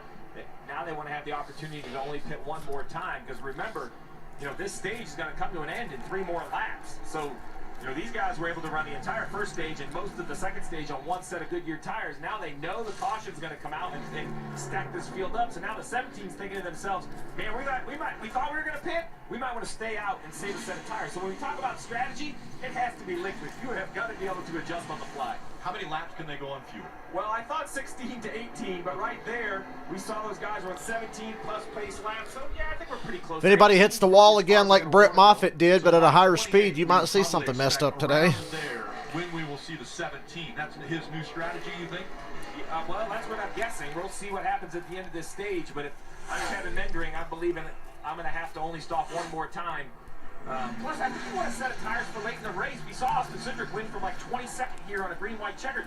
It's 4 miles. The straightaways are forever. Look at this car right here. If you have way better tires, you can't block every single lane. So, you know, I think you're going to be able to move through. It took a while for the 17 of Larson, but Jeff, that's because I think he was being a little bit polite and saving his fenders. If it's 5 to go, I think he could have got there a little bit quicker if he had to. Well, and saving his tires. Right? I mean, he understands the strategy. A lot of those guys were going to pit. So, you know, don't hurt. This track is Watkins Glen on acid and bigger. Once you got by that, kind of chill out a little bit and take it easy on those tires. What has to happen? They've told Larson to stay out here. It's 2 to go in the stage, and he didn't pit. And we're going to have a yellow because there's a tire carcass in the middle of turn 1. Is that going to be a yellow? Could be from the 23 event. It should be a yellow. I mean, that's a big piece of debris right in the racing line. And it's 2 to go. They don't want to throw a caution again and have to ride around for 1,000 years. So I guess they're just going to rely on everybody to dodge that. Hey, look, it's Chad Knaus on the pit box for Kyle Larson. So, Steve, is it better or worse when the boss is sitting behind you and you're making all these decisions to win a race? You know, when I was on the pit box, I didn't know who was sitting behind me. I was focused on what I had in hand. So you look on the left-hand side. This is what Kevin's talking about. Larson was at last lap 11. Creed and Nemechek. Kevin Mendry, the crew chief for Larson, doesn't even feel they're racing those two. They are required to make 2 more stops. Larson, Allgaier, Custer, Herbst, they're going to try to do this on 1 more stop. To Marty's point, anybody get on NASCAR.com this week and see the topo when it said, here's the schedule for Road Atlanta this weekend. It's like Road America. Atlanta's next week.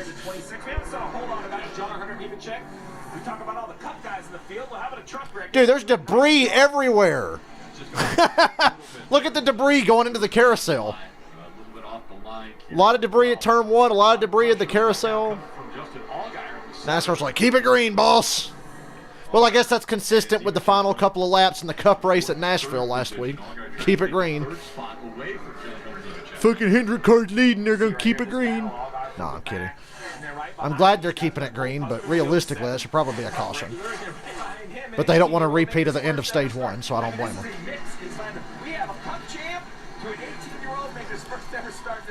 You hear the tires squealing on the 18 there? Going to Canada corner. Really interesting story with Sammy Smith. He just turned old. He's just turned out a birthday 2 weeks ago. Now he's old enough to run this Xfinity car. They do have driver development tests, but because he wasn't old enough to do it, and you have to run your test before your first race, he never got it. So he never was able to take the 18, a brand new vehicle for plenty of rich, undeserving kids to get chances. But an uphill battle as far as experience, Marty. I missed the Penske 22. Because he has 9 more starts in the Xfinity car in this 18 machine for the rest of the year. I said, are you up? Sammy Smith has 9 more races in this car. He's doing a good job so far. I'm just knocking the other guy. Hell, Drew Dollar drives the 18 sometimes, so that's what I was saying. I don't know enough about Sammy Smith yet. The jury's still out. But I'm just saying, I saw Drew Dollar drive that 18 a couple of times this year. Like I said, the mix in this field is really quite remarkable. But when they all put a helmet on, it's all the same. Well, Steve, you got to remember, I mean, in Johnston, Iowa, this kid was just in high school. I mean, so just out of high school, and now he's here wheeling a very big, heavy stock car against the greatest stock car drivers in the world, and the fact that Kyle the greatest in the world. You say that in a field that has fucking Riley Herbst in it and Jesse Iwuji. The best stock car drivers in the world, eh? You know, and what's, you know, he's winning races in the ARCA series, and you know, it's great experience. What is it with the United States of America being like, we're the best in the world at this thing that we're the only ones that do?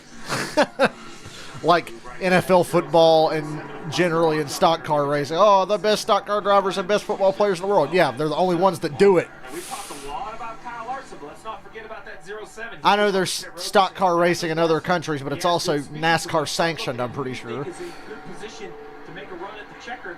These two on this strategy leading the way. So even after Kyle Larson came to pit road, did the pit stop, he is going to win. It's like stage 2 as well. So win stage 1, win stage 2. Larson's going to sweep the stages, and that was definitely not their original strategy, but it's the hand they've been dealt.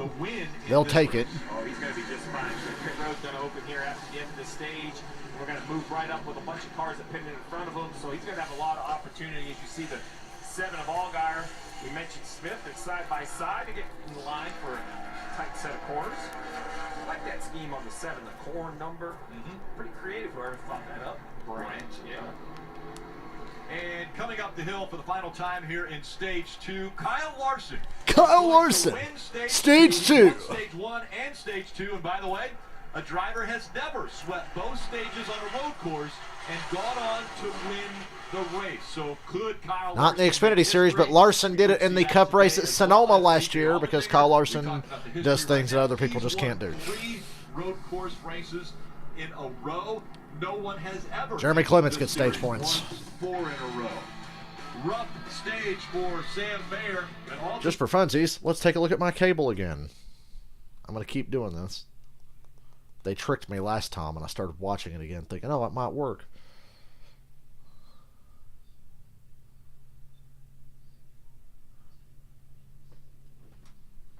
I'm going to watch my cable through this commercial. But I do not trust it. Actually, I'm going to run to the bathroom. I'll be right back.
I'm back.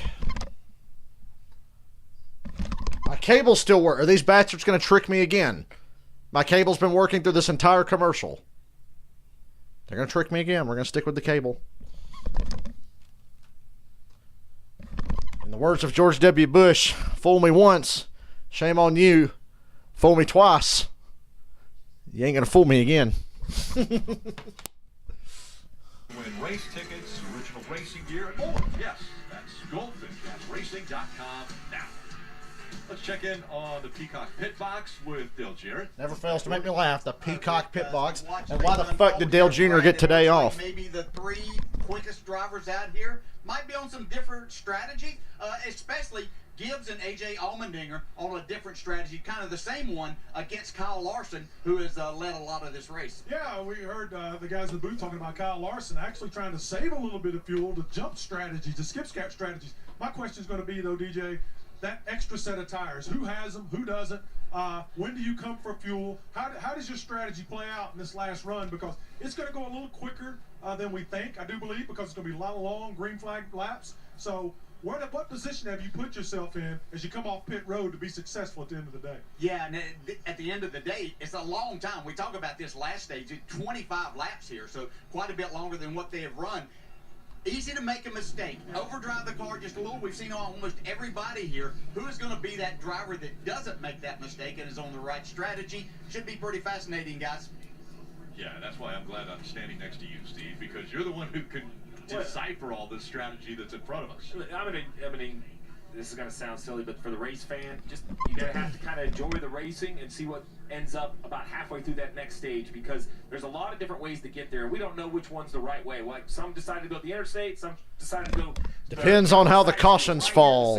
Larson, as we thought, he's going to kind of jump over right here. So now he's switched, and he's going to try to stretch his fuel. Some other guys that we said had to stop again because the fuel. Larson stays out again. You asked yourself, what does that mean? Well, right here you got to see. That's weird to See me. that monster hood right there? That's the 54 of Ty Gibbs passing all those cars that came to pit road. Those are free spots for the 54. Kim.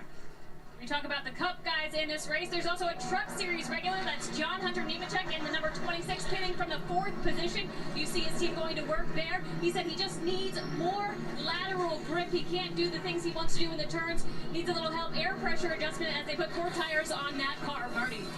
Sammy Smith coming down pit road from the 6th position in the 18 machine, making a stop here. So, Steve, a lot of those guys up front saved maybe more fuel than even we thought they were saving, like Sheldon Creed and Cole Custer and all those guys who pitted earlier on. So, going to be interesting to see how all this plays out, Parker. All right, Marty, and how about a great run for Jeremy Clements, Xfinity Series regular, that 51 car, pit out the 8th position there in stage 2. Having a solid, remember, he won his only Xfinity race here a couple of years ago in great position.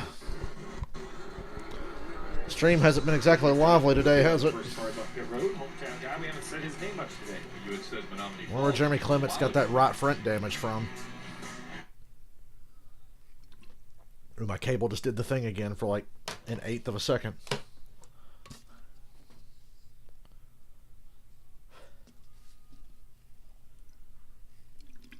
It's so hot in North Carolina, I'm like perpetually out of breath.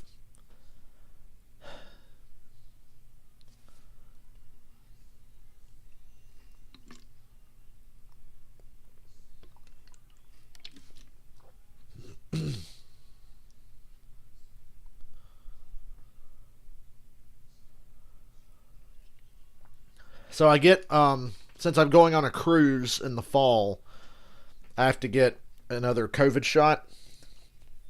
And I'm getting it Tuesday. I wanted to get it Monday, but Walgreens here is closed on 4th of July or whatever. So I wanted to get it Monday because I'm off Monday and Tuesday. First COVID shot I got, I didn't feel anything, but I'm getting Moderna this time. Johnson & Johnson, I didn't feel sick or anything. Moderna, it's made everybody I know that's had it like sick a little bit for a day or so. So I'm hoping that it doesn't fuck me up too bad.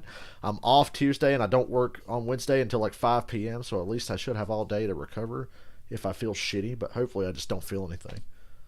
Hopefully it's like the first shot I had, which was Johnson & Johnson. I don't feel anything. We'll see. I'm going to be nervous that whole day waiting for it to kick in. That's how I was when I got my first COVID shot last April. I was like, waiting to feel like shit.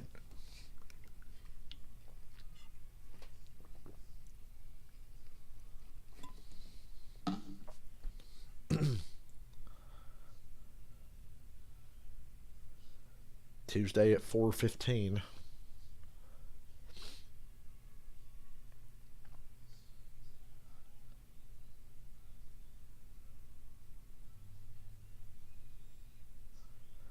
No, one thing, I'm ready to get through tomorrow and have a couple days off just so I can nap whenever I want. That's my new thing on days off. I just sleep randomly.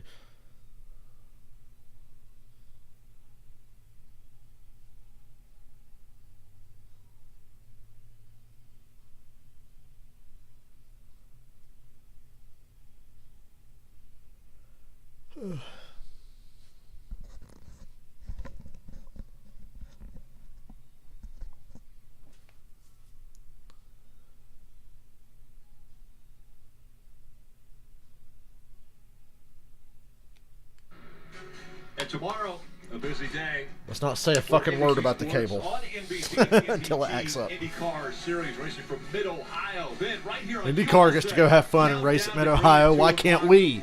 And why the fuck are they on NBC and the Cup race is on USA? A year ago, that starts at 3 o'clock. Cup's bigger than IndyCar. Car America post-race show right here in USA at 6:30. But the Cup race is relegated to USA. Let's check in with Rutledge Wood in the City View.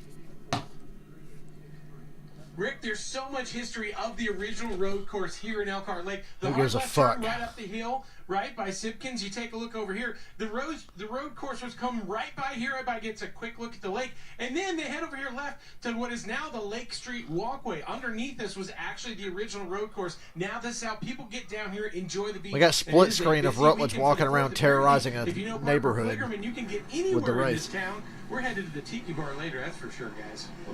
We've talked about the double duty. Parker Kligerman falls in. Although that town looks really nice. That looks very, very cool. Finished 21st. Congratulations. Yeah, Rod, save me a seat. That sounds like a great time. All right. We said let's get through the first and second stage, Jeff. We've done that. Here we are. I don't know how Sam Mayer's still running. I would have thought the toe would have been knocked out of the front of his car when he hit the wall. But I see Mayer's still out there running. He's going to save a little more fuel than the rest. All of those guys are going to try to make it to lap 27, 8, 9 to put on their next set of tires. And while doing that, they're going to try their best to stay in front of this group right here. So the top 9 cars stayed out. Ty Gibbs in 10th is on the freshest tires, and just behind him is Brandon Jones and AJ Allmendinger. A lot of things are going to have to go their way. In my mind, there's just 2 big groups, Bert, right? You got Larson, Creed, Custer, and Allgaier in Group 1, and in Group 2, you basically have the 54. Did they wave off the I think they waved off the restart. They did. We're going to run another lap under caution, which helps Kyle Larson's case. Kyle Larson, Kevin Menring, well, welcome back to the pit box, right? You've had everything today. You've led. You've had to get your driver to switch strategies. I mean, what haven't you done this afternoon on the box? No, it's definitely been an exciting day. I just can't thank everybody back at Hendrick Motorsports and Junior Motorsports for all the hard work they've done on this HendrickCars.com Chevy. Yeah, these road course races are always nerve-wracking. There's a lot that can happen. Strategies constantly changing, but hopefully we got ourselves set up for. So Jeff Gluck said that caution at the end of stage 1 was a 22-minute caution. Safe enough to kind of jump over to what everybody else was doing to run hard here. Yeah, I think so. We got a little buffer there, safe tires, and I think we're in a good spot. All right, it originally started out as, hey, Steve, let's just go run a few laps, right? Let's go to Road America and get some experience. But Hendrick Motorsports here to win this afternoon, no doubt about that. Well, you don't enter a car in the Xfinity Series with the Cup champ, with that paint scheme and the 17, without thinking you're going to go win races. I mean, their numbers in the Xfinity Series are impressive, but it's been a long time, all the way back since 2009. So if you got a ball back in, you have to be good. Interesting point I was thinking as we were talking to Kevin Mendering.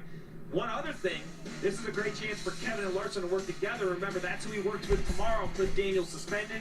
Because they waved off the restart, we get another commercial.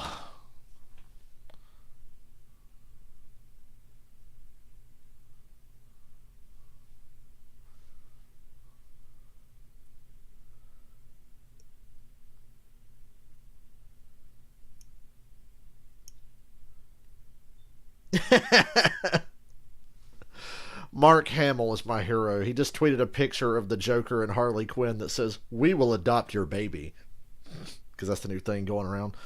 Boomers and fucking psychos pretending that they would actually ever adopt anyone's kids to keep them from having an abortion. It's fucking hilarious. We'll adopt your baby. No, you won't. Is that why there's like 400,000 of them in foster care?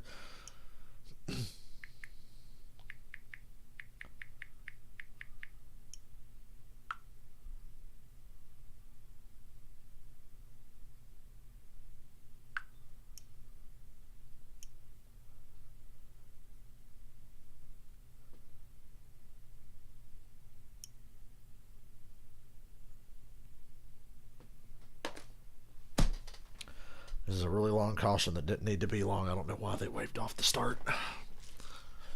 But they did.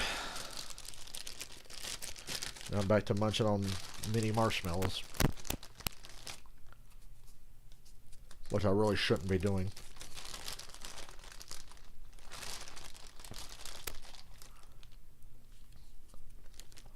Yeah, I'm over it. This is a bad idea. Put them away, Dale.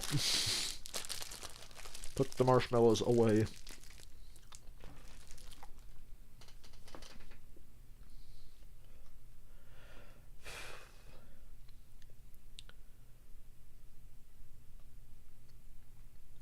So I'm working at 3 till 3 tomorrow. I'll be home before they roll off pit road, but I'm wondering how fast I can get home. If I can duck out a few minutes early. You can go inside the headset with access to NASCAR scanner for only $2.99 a month. Listen in on pit strategy. Really wish the SRX race wasn't tonight. I want to go to bed early. Log into the app to use But I guess I'll be streaming SRX. NASCAR.com/scanner today. Lord knows something funny would happen if I didn't. Like last year when Marco won at Slinger, I think, and I wasn't able to watch. And now just coming up on 22 laps to go. Listen into the 17 radio just moments ago. Kyle, we're about 5 laps from the window. So we'll run They were 5 laps from the window. That extra caution lap there sure helped. We'll just wait until we want to be on the front side. We want to give up track position, but we won't get early by ourselves. Okay. If you think about Rick, you've asked me all these questions. There's a lot. Imagine being Kyle Larson. He's like, are we on the right strategy, the wrong strategy? I mean, from inside the car, I'm not sure anybody can understand. Basically, here's what you have. That radio was spectacular because that's Mendering saying, hey, go out and do our thing. I'd like to run a little bit longer if we can because I want to make sure I'm good for a green light checker. And every extra lap's 4 miles. You want a little bit of fuel. The real point is right here. This group of cars. The Josh Berry paint scheme is pretty sexy. Race car drivers, and this is what's going to happen. Haven't really gotten a good look at it today until just now. Every Junior Motorsports car looks amazing. If I'm on their radio, I am on the whip. These guys have got to go. You have got to push that 17, not let him get out there and coast his way. Excuse me. Yeah, those of you that haven't watched NASCAR races. We got 22 to Figuring go. out how much fuel you have, difficult. They don't have fuel gauges, so that could be another question of not wanting to run it out of gas. As you see, the 17 cleaning the tires just a little bit more before they get the Get them like you did on the first start today, Larson. There you go. Custer was ready for it right behind him, though. Custer got a good jump with him. And, yeah, the guys who have the fresh tires right now, get on the wheel. Ty Gibbs, Brandon Jones, AJ. You got to push them. Can't let them just get out here and chill. Larson's hoping for a big 10-car pileup behind him that takes out the 54 and the 16. Brandon Jones in the bright yellow, number 19. Fresh tires right there. Brandon Jones actually got in front of the 54. Now he's leading that. Allgaier just kicked up a bunch of dirt. Larson just continues to do what Larson does, right? No, don't make mistakes. Don't lock up tires. Don't give up. Cole Custer right behind him, doing a really nice job. Really all weekend in this. Not a good first couple of corners for Gibbs. Brandon Jones has gotten in front of him, and AJ's in front of him as well. So from 8th, from 9th on back, it's the guys on fresh tires. That's really, as a driver, you don't need to know the strategy. Now it's 8th. AJ just got by. And it was just go back last So AJ's coming. those guys behind you. 16 Walmendinger. I mean, how do you win 3 road course races in a row? You have to be good at traffic. None of these races just run start to finish, ho-hum, you're the lead, clean air. That's never how these work. This man started all the way in the back. He's driven his way to the front once. Now strategy puts him. Whoa, Hemrick back there. So talented, Marty, at setting up the passes. He and somebody went really wide. Without giving up lap time. And the other thought on the 17 for Kyle Larson, Kevin Mendering, and Chad Knaus as well is that they can run hard here, as Jeff just Larson's got mentioned 2 a crew moment ago. chiefs. And their theory is Hey, my sponsor's back. He's the only one talking to me today. Ty Gibbs as well. But they think when they come down pit road, those fresh Goodyear tires are going to mean so much, they're going to drag everybody else down pit road with them. So 2 points. Marty brings up a great point about fresh tires as the battle between Allmendinger and Gregson. Noah does a nice job. You can't fight off fresher tires. The other issue is, remember, they're not going to lose a lap. So if Larson pits, you run a couple extra laps and the yellow comes out, you've handed him the lead again. You don't want to do that. So it's not just fresh tires, but you're scared to death as a crew chief that if you don't come right away, the yellow will mess up your entire day. See Noah Gregson right here. Spent a lot of time with he and his crew chief Luke Lambert yesterday. They've been working. Allmendinger 8th. Those guys are having a great time. Love spending time with each other. Gibbs 9th. See a battle right here. Allmendinger taking another. So after a lap, they really didn't gain that much. Sage Karam as they're getting ready to go into turn 1 here. I like Allmendinger being in front of Gibbs. That's important. So at least on both strategies, I've got somebody I like that's possibly going to win. I got AJ in the lead on one strategy. I got Larson in the lead on the other. These two have had a few run-ins on road courses. That contact with the 45 Kara really messed up Noah right there. Oh, my Lord, Josh Berry. There's a racetrack there somewhere. Whoa, Noah, look out. What a dumbass. Noah Gregson just crashed Sage Karam in front of the fucking field. This is going to be a mess. Huge pile up here. Mike Snyder, Landon Castle, and this is all Noah Gregson's fault. Oh, my Lord. Brandon Brown just clobbered Tyler Reddick. Andy Lally in. That was just fucking stupid. That could have absolutely been avoided, but because Noah Gregson's a dumbass, this is what you get. And Josh Bilicki has a Sargento Cheese sign attached to the front of his car. Billboard with him. Noah Gregson's fucking worthless, dude. And people tell me this guy's good. Oh, Noah Gregson's good. What a talent and a personality. Yeah, what a dumbass. Look at what he just caused. And that could have absolutely been avoided. And that could have got somebody hurt, because that was a big wreck, and a lot of guys hit really hard. All because this dumbass can't keep his fucking head. We saw Moffitt and the smoke coming up from that. Daniel Hemrick, a lot of damage there. This might be one of the biggest road course wrecks we have seen in some That's time. the biggest road course wreck I've seen since Coda last year, and it reminds me of like 08 Watkins Glen at the pit entry. Brandon Brown's like slowly trying to get out of his car. He's sore. Oh yeah, he's hurt. Big hits. Tyler Reddick with big damage. Just absolutely could have been avoided. Sage Karam and Noah Gregson. Noah Gregson's a fucking moron. John Hunter Nemechek, a lot of damage to the 26. Yeah, it's going to be a long, long list. And Brandon Brown is on the ground. You see him up against the wall as the AMR safety crew getting to him quickly. Mike Snyder coming to check on him. Yeah, Noah doing an impression of his father. Unfortunately, I'm banned from Facebook for the next day and a half because me and my friends were talking about the movie Scarface. Yes, that's a true story. I got banned from Facebook for talking about a movie with some friends. So I can't make any jokes about Noah driving like his father. Chris, can you please make that joke for me in the shitposting group to piss off the little Noah fanboys? Thank you. With Sage Karam, Noah Gregson fighting for the same real estate, and then it looked like tempers started to flare. Yeah, I'm going to rake you for fucking 10th place. What happened right here, Noah Gregson. So going into turn 1. Braking, but has the spot. The Sage Karam on the outside. They drive into turn 1. It's contact right here. As in Noah completely misses the corner and doors Sage Karam. He gets himself sideways, but we could pretend it's Sage Karam's fault. He's going to lose this spot to Ty Gibbs. And Noah's frustrated, loses. If Noah really wanted to be like his dad, he could turn around and drive backwards into oncoming traffic or something if he really wanted to be like his dad.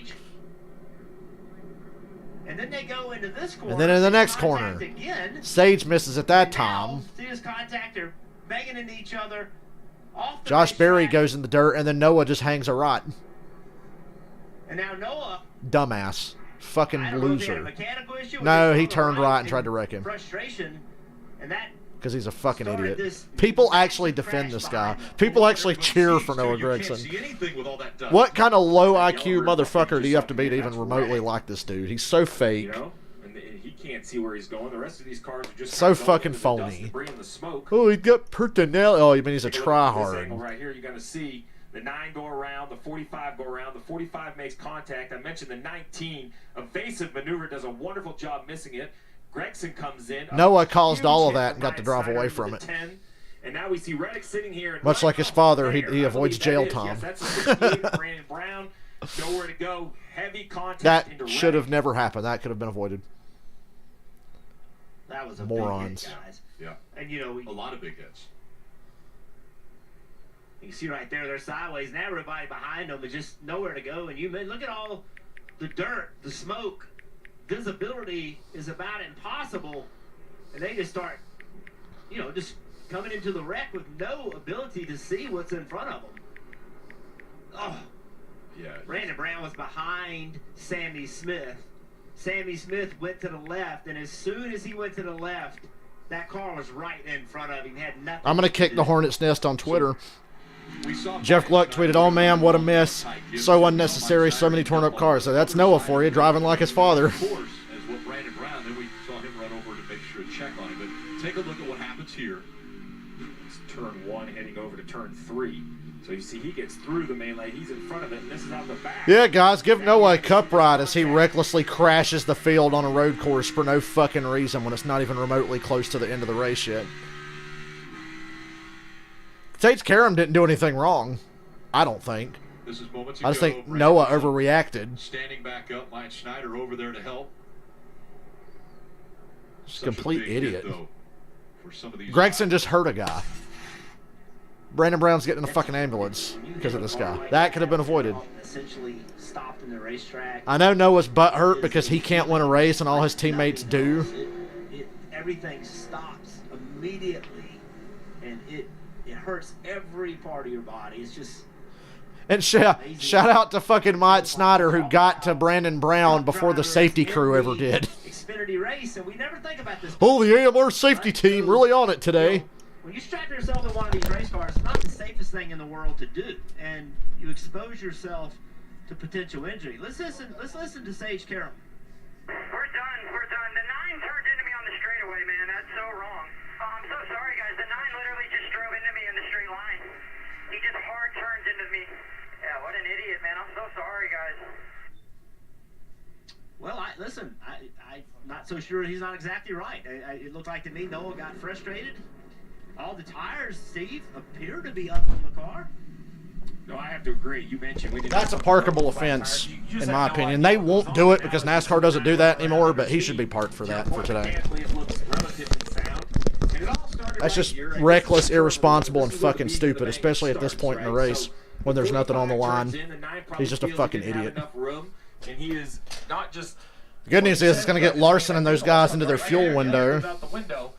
And it's okay to be frustrated, but then they exit turn 3, and now they're heading. Not only does he do this in front of the field, he does it right in front of his teammate, who just barely avoids it. I think Josh Berry gets through this. I think. I hope. I mean, there doesn't look like there's any contact from behind that would force the 9 right. So it looks to me, assuming this car's right around 500 yards. Yeah, I was talking about a movie with some friends, and I got banned from Facebook for talking about Scarface. So my first post back is going to be telling Facebook to go piss up a fucking rope. So send the bill to Junior Motorsports on account of Brett Moffitt, Bailey Curry, Andy Lally, Landon Castle, Daniel Hemrick, John Nemechek, Mike Snyder, Josh Berlicki, Sage Karam, Tyler Reddick, Jeremy Clements, and Brandon Brown. Those are all the cars that Noah tore up today. If you're going to finish these races and win championships, to collect yourself and move to the next corner. Just continue on with your race and not get caught up and make a bad situation worse. And that comes with maturity and the ability. And I think, listen, Steve, I think that one of the best things that could happen for Noah is Luke Lambert. Agreed. Crew Chief Luke Lambert, very mature, very smart, can sit down and say, hey, okay, look, man, let's have a conversation about what happened right here and see what we can learn from it so it doesn't happen again. Because, to compound it, your frustration and your move wasn't just your car and Sage, right? Look at all the other cars that were involved in 13. When they get out and see what happened, I'm sure they're going to be asking, man, what happened? Like, come on, man. Your frustration got me into a wreck. And it doesn't matter, Rick, we talk all that strategy and all those plans, and one yellow can change it all as these cars come around to what will be 19 laps to go. It is definitely farther than we think anybody can run on fuel, but who's willing to take a chance? Who's willing? You know why Dale Jr. did that shit to Brian Vickers? Because Brian Vickers body slammed him through the grass. And Vickers was the one who overcorrected back into fucking traffic and crashed the field. They were both equally stupid and could have been avoided. But this is Noah's fault, and that was Brian Vickers' fault. And it was follow the leader for Cole Custer, playing the same strategy as Kyle Larson, coming in from the second position for what should be the final stop of the day. And Custer said if he wasn't going to win this race, he was going to finish second to Kyle Larson. So we'll see how it plays out. It's going to be 4 tires for Cole Custer. You see him taking that drink of fuel, taking a tear off. What did Noah do that was... Are you fucking blind? Did you not see what he just did? You hook somebody on a high-speed part of a road course in front of the whole fucking field just because you got bumped. You got nudged a little bit. You got rubbed. You didn't even get bumped or rubbed. You got nudged. Like barely touched. And they're racing for like 10th place. Yeah, with a third of the race left to go. Yeah. Big fucking brain move there by Noah. That's why he's never going to make it. Shit like that is why he will never make it. He might get a cup ride, but he won't amount to shit, and it's because of shit like that. He'll never make it. He's just a stupid motherfucker, but it runs in his family. No need for anything like that. Just so fucking unnecessary. But stupidity runs in that family. There's a time and a place to spin somebody, bump somebody, or whatever. That was not the time and place to hook somebody around essentially a blind corner. It's inexcusable. There's no fucking excuse for that whatsoever. I don't care what happened in the fucking past. I'm just sad that Dale Jr.'s not in the booth right now, because I'd love to hear what Dale Jr. has to say about that, because I already know he doesn't like Noah. Noah can't hit the apex of a fucking corner, so it's Sage Karam's fault. Noah missed turn 1 and initiated that whole clusterfuck because he can't fucking drive. Once again, look at how his teammates are winning all the races lately, and he's not. He's driving hand-me-down Hendrick cars and getting outperformed by his teammates, and he does stupid shit like that. Junior, I don't think Junior would ever put Noah in a cup car. I heard Junior wants Truex. That's what I heard, and it makes a lot of sense, but I don't think Junior would ever put Noah in a cup car.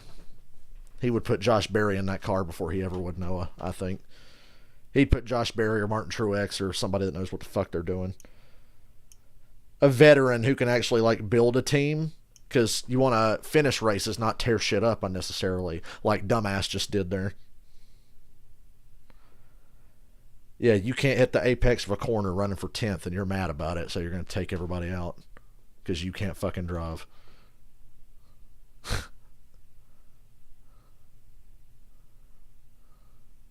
Throwing a fucking temper tantrum with a third of the race to go.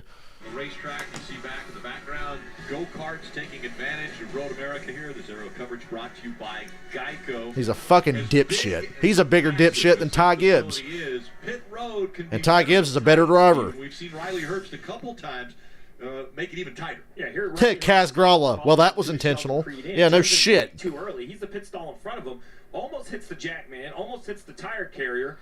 Jeff, I the stupid motherfucker can't drive. Before, as we ride on board right here, but there's got to be better communication between the spotter, crew chief, driver. What the fuck? Speaking of idiots, you see Riley Herbst just now about kill Sheldon Creed's pit crew? The fuck was that? So we got an equally big moron on pit road right now, Riley Herbst, who just, fuck it, I'm going to my pit box no matter who's standing in front of me. They got to get a little bit. Riley Herbst is like the AI in NASCAR games on pit entry. They just turn hard left. They don't care who's there. That one box in front, you got to make sure you get in room, let it get prepared. You know, this week it's more difficult. Of course Junior did it on purpose. I'm proud of Junior for doing it on purpose. Because Brian Vickers is a douchebag like no one. He fucking deserved it. It's not Junior's fault that the stupid son of a bitch overcorrected and crashed his car when if he'd have just spun through the grass, he'd have been fine.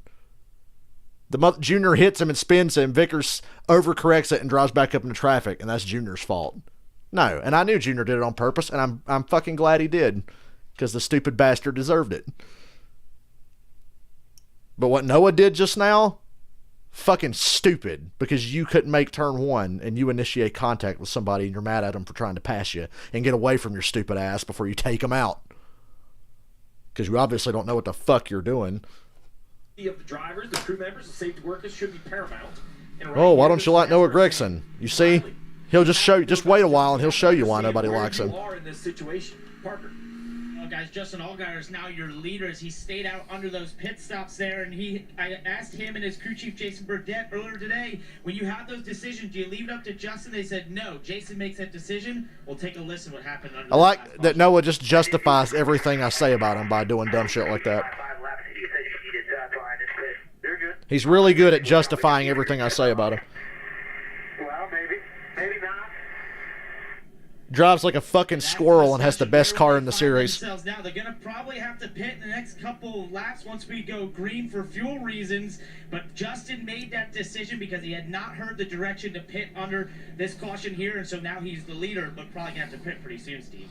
Well, and the other thing that's not helping the 7 is, you know, I think they were hoping everybody else would be really close on fuel, but as we ride, dude was getting passed up by a car that has like an 1/8 of the budget he has and fucking wrecks him for it. Trying to get to a point we see a few cars on pit road, one being the 18 of Smith. We've talked about his first start. This is probably a fuel situation for the 18. They're doing a nice job, but in the end, I love when you see that shit on road courses. You see who can really drive and who can't. Like when Jeremy Clements was racing Matt Tifft a couple years ago, and Tifft has like a Gibbs car. Was he in a Gibbs car at that point, or was it RCR? I can't remember. Tiff was fucking worthless too. Noah Gregson's over there as well, coming off of pit road.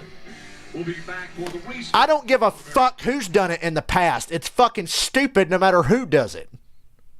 That doesn't justify Noah being a fucking moron. Oh, well, this guy did it and this guy... No. It's stupid. And you can't name anybody in the top 15 right now that's done anything stupid as that. You literally can't. There is nobody in the top 15 in this running order except Riley Herbst or Brandon Jones that's ever done anything that dumb. And even they wouldn't do that. Brandon Jones sure wouldn't, and he's one of the dumbest guys out there. Guys make mistakes. That was not a fucking mistake. That was intentional. That was calculated because he's a fucking idiot. And it's not justified. There's no defense for it. I don't care who does it. I don't care when they do it. There's a time and a place for everything, and that was not the time or the place. That was not the way to do it. It requires absolutely no skill whatsoever to turn hard into somebody's quarter panel and crash them. Anybody can do that. Will Gragson succeed in Cup? No. He won't make it. He'll hang around for a couple years, but he won't make it. He'll be driving shit like the 34 and the 38 before it's all over with. Might get a Colin car, but look at how they're running with Haley, and Haley's actually a good driver. Haley actually knows what the fuck he's doing.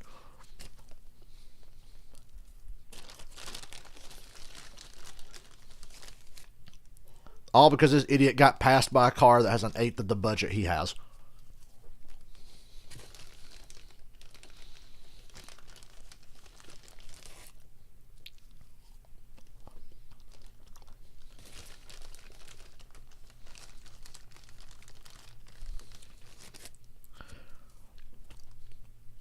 I know he's inexperienced in Cup, but has he done anything in Cup even remotely remarkable in the few races he's had? Like, he hasn't shown any flashes whatsoever. You could tell when a guy has it and when a guy doesn't. He doesn't have it. He can go fast. Big fucking deal. They can all go fast. In the right car and right situation, all these guys can go fast. He's not special.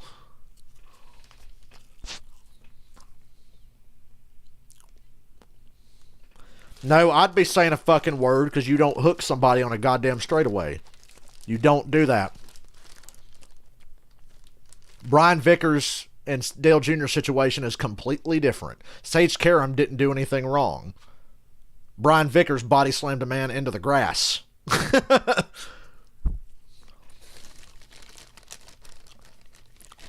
Sage Karam did nothing wrong. You're fucking blind. I'm sorry. Oh, AJ Allmendinger just spit on pit road. And let's go to the Peacock pit box. Can AJ get back to the front in 17 laps? That's asking a lot. Looking forward to watching him drive his way back up to the front and be a part of this mix. The Dale Jr. situation had nothing to do with it. You know, the only because Brian Vickers did something wrong and Dale Jr. overreacted. Sage Karam did nothing wrong and Noah Gregson's a dumb fuck.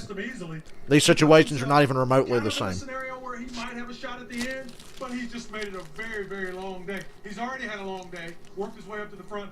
AJ's got a lot of racing he's got to do over these next 18 laps. They're not even remotely the same. Come to pit road, get enough fuel to know that you can get to the end and see if he can take advantage of that guy. There's no defending this stupid dickhead. He does this all the time. So Dale Jr. did it once in his whole career. This guy does it on like a bi-monthly basis. So we have a group of cars that pitted, probably. Yeah, Sage Karam was guilty of being there. Noah missed turn 1 and initiated the contact. And that's somehow Sage Karam's fault. Now, I mean, all guys out there, we heard the radio, what's he going to do, where's he going to go? Yeah, Dale Jr. in the biggest race of the year, fighting for the lucky dog late in the race to get back into contention, gets slammed into the grass and turns right to get back on track, and the dumbass that hit him just happens to be there. That's nothing like what just happened. So we'll see what he does here, but it's going to look a little crazy. The most not even close. Now we get Ty Gibbs and Larson kind of lined up next to each other. We're going to see who has what. Really do it right anyway, it's Allgaier, Clements, Gallagher, LeBay, Larson, and Gibbs. I think this is a battle. This is a Larson versus Gibbs race. AJ spit on pit road, but there's so many cars out of the race, I don't think AJ's completely out of this yet. It's just a long shot for him to get back in it. has had success at this road course. If Dale Jr. didn't turn to get back on track, he was going to wreck. He was in the grass. What the fuck? Oh, you can't just get back. Yes, he can. He had to. He was in the fucking grass. What's he going to do, stay in the grass and wreck? Look at Kyle Larson. Go back and watch the foot. Yeah, Dale Jr. should have just stayed in the grass, guys. Custer and Larson have gotten ahead of Gibbs now. Larson made a really good move, and Custer was even more aggressive than Larson to follow him through. Larson, you got to mind the 07 in your mirror. That's who you're racing. The 07 and the 54. Good to see Clements back out front at Road America. You said it, Steve. Really old tires in that 7 car. It's hard to fight. Dale Jr. should have just stayed in the fucking grass and wrecked. Kyle Larson trying to get out front here. He outbreaks Larson, my God. You don't have to drive in that deep. Made it work. Really backed up the center, though. I thought Clements was actually going to spin him. I've been quiet all weekend long. I belong up here. He can have some. It's been a rough year for Cole Custer. Hey, remember that time Carl Edwards went below the yellow line to dodge a wreck and then merged to the back of the pack and NASCAR still penalized him? But just a good run. Like, hey, that's Kyle Larson. That's the champ of the Cup Series. Go run with him, build your confidence. I like what Dale Jr. said that day. He hit me.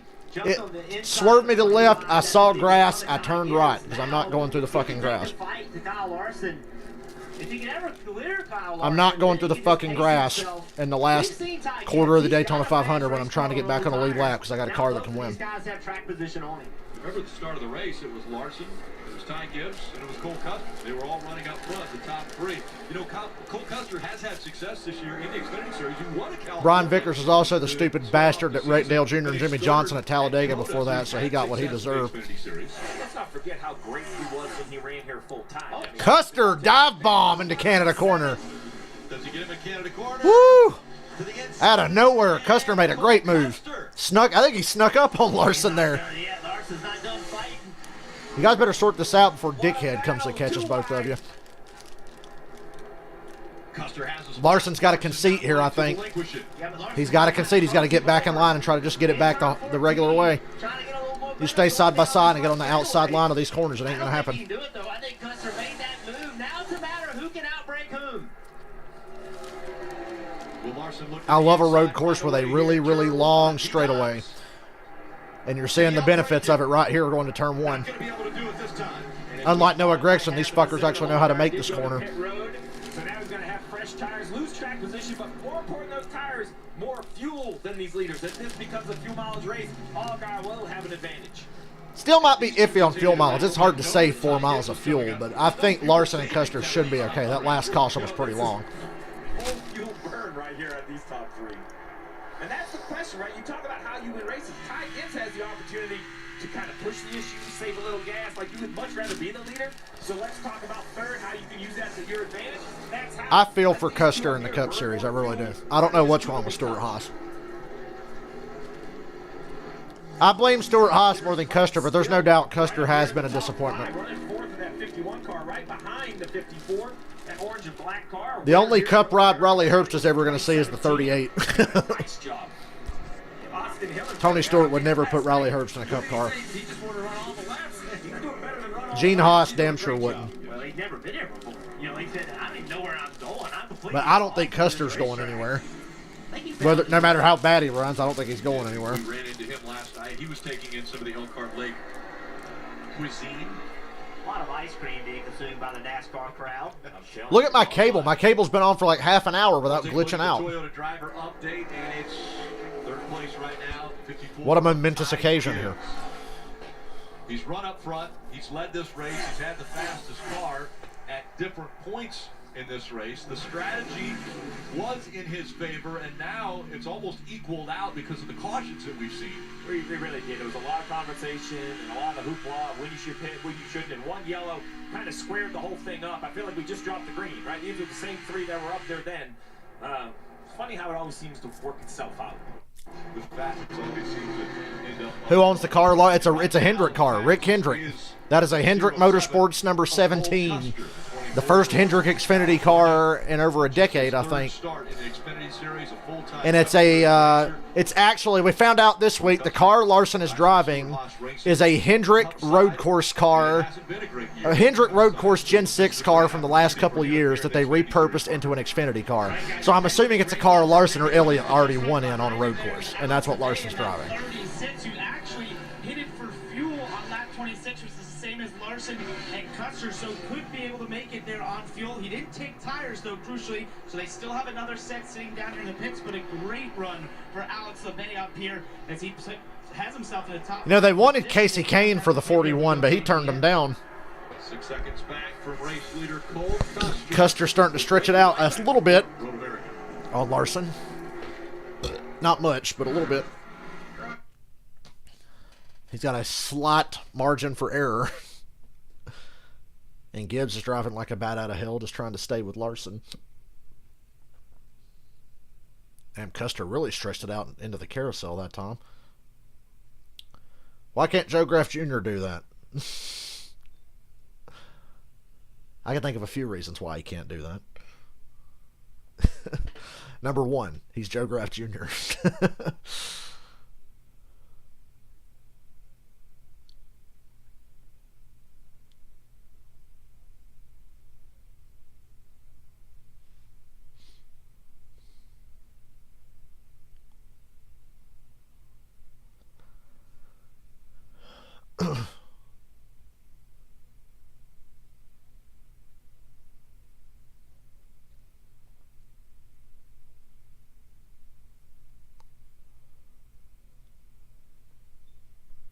Stop with the Buffalo Wild Wings commercial. I'm pissed that I have to go like 40 minutes away to get to a Buffalo Wild Wings.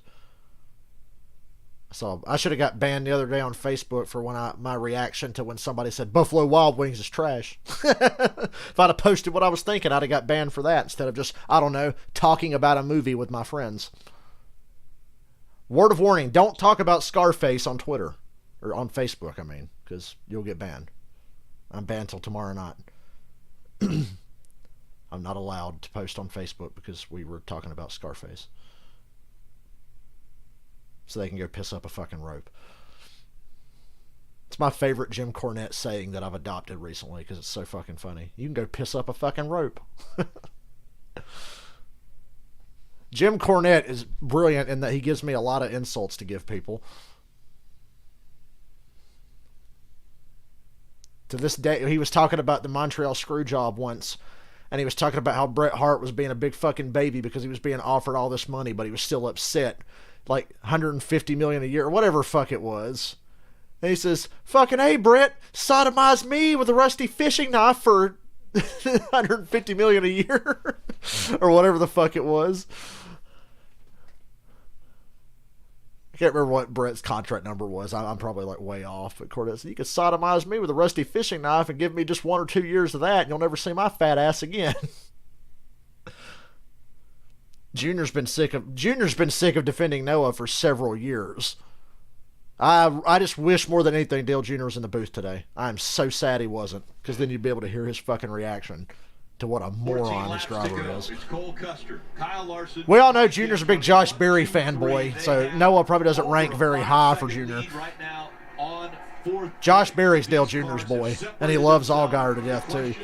Sam is a project, but Josh and Justin are his boys.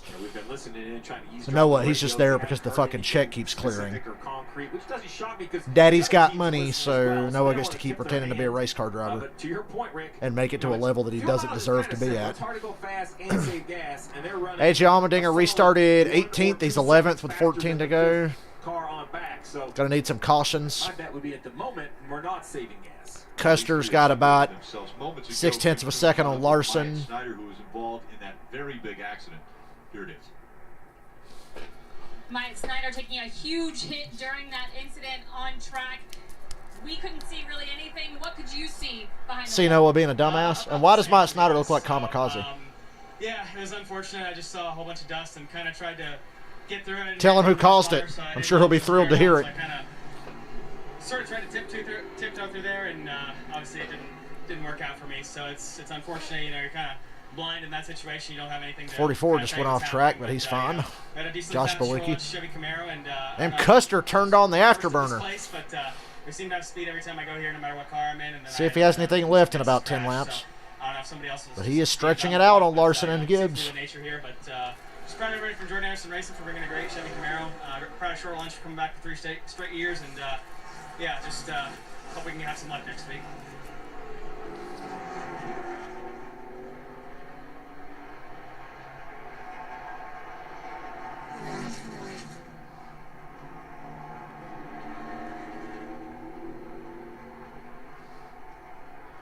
And Jeb Burton just ran Josh Balicki off track. Jeb Burton's a weapon, too. Left the pavement looking for grip. No, you're wrong. He can't just fire Noah because they ain't going to have the fucking money to fund that car. I listened to Dale Jr.'s podcast. I've heard him talk about how that team runs. Noah is only in that car because he has a sponsor. Period. End of fucking story. He would rather have Josh Berry in that car before Noah, but it wasn't going to happen because they didn't have the sponsorship behind Josh. Noah's in that car because the fucking check clears. It's as simple as that. He's not special. If they got rid of Noah, Junior Motorsports would go back to being a 3-car team. They're a 4-car full-time team with a 5th part-timer. They'd go back to being 3 full-times if they got rid of Noah, because the only reason that car runs is because of sponsorship dollars, and that's the only reason that car exists. Jeb Burton was right, and he would know. He worked at Junior Motorsports. Under the same circumstances as Noah, it's just Jeb's sponsorship deal didn't work out in the end. So he was out. But he and Noah were there for the same fucking reason. Jeb Burton and Noah Gregson were at Junior Motorsports for one reason only: sponsorship. Junior can't just take anybody and throw him in that 9 car. He can't. He said as much. Maybe 7 or 8 to go, say, all right, launch. If it financially doesn't make any sense, they can't make it happen. That's why they had to bounce Josh Berry from the 1 car to the 8 car to the 1 car to the 8 car part-time because they were just trying to put whatever they could together for him. Did that save a little tire that he can take advantage of later on? And are they saving now? It's not as simple as he can just put whoever he wants in the car. He's done whole podcasts talking about, look, he mentioned on his podcast, this was a couple years ago now, he mentioned Ross Chastain, John Hunter Nemechek, and Brett Moffitt. It's like, look, I hear y'all saying I should put them in a car, but if I don't have sponsorship money, I can't do it. He said, I want to put Brett Moffitt in a car. I want to put Ross Chastain in a car. I can't. And he was saying that at least 3 years ago. Yeah, Brandon Brown's up and walking, thank God. Our BMS Team Chevy caught up in that, and our Brandon Squat's assigned Chevy.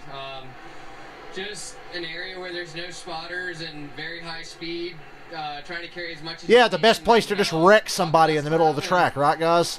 High speed, no spotters, low visibility. Yeah, just fucking crash the field just because you're mad that you can't make a corner. I saw the 48 when I plowed him, and just a real pro driver move there. That's a real professional there, ladies and gentlemen.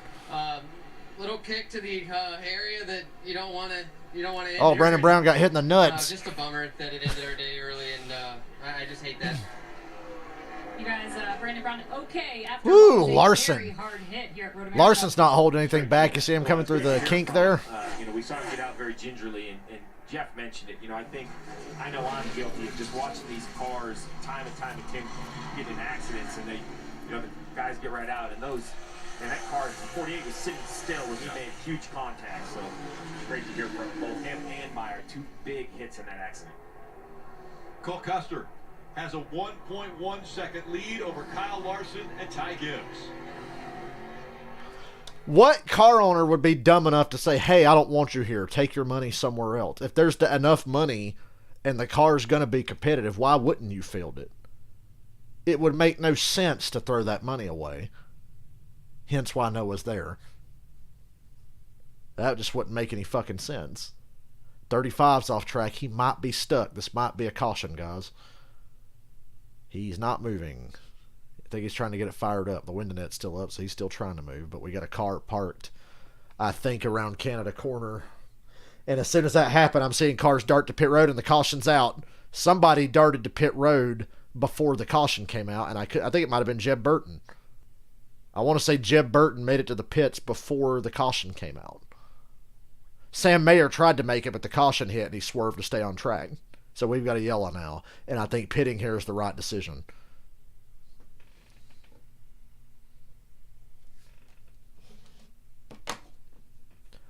Oh, it was Josh Berry that went to pit. I saw a red, white, and blue car, and I thought it was Jim Burton. It was Josh Berry, who has damage.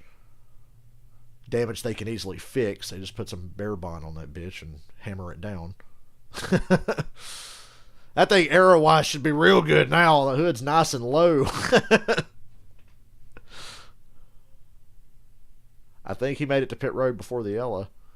I'd like to think the commitment line is before you get on that little access road that you can't turn off of. It's just a straight up race now. I think you pit here and then it's just a straight up slugfest with 8 to go. This takes all the strategy out of outside of do you pit or do you stay out. I say you pit. Custer didn't want to see that caution. He was handling this very well.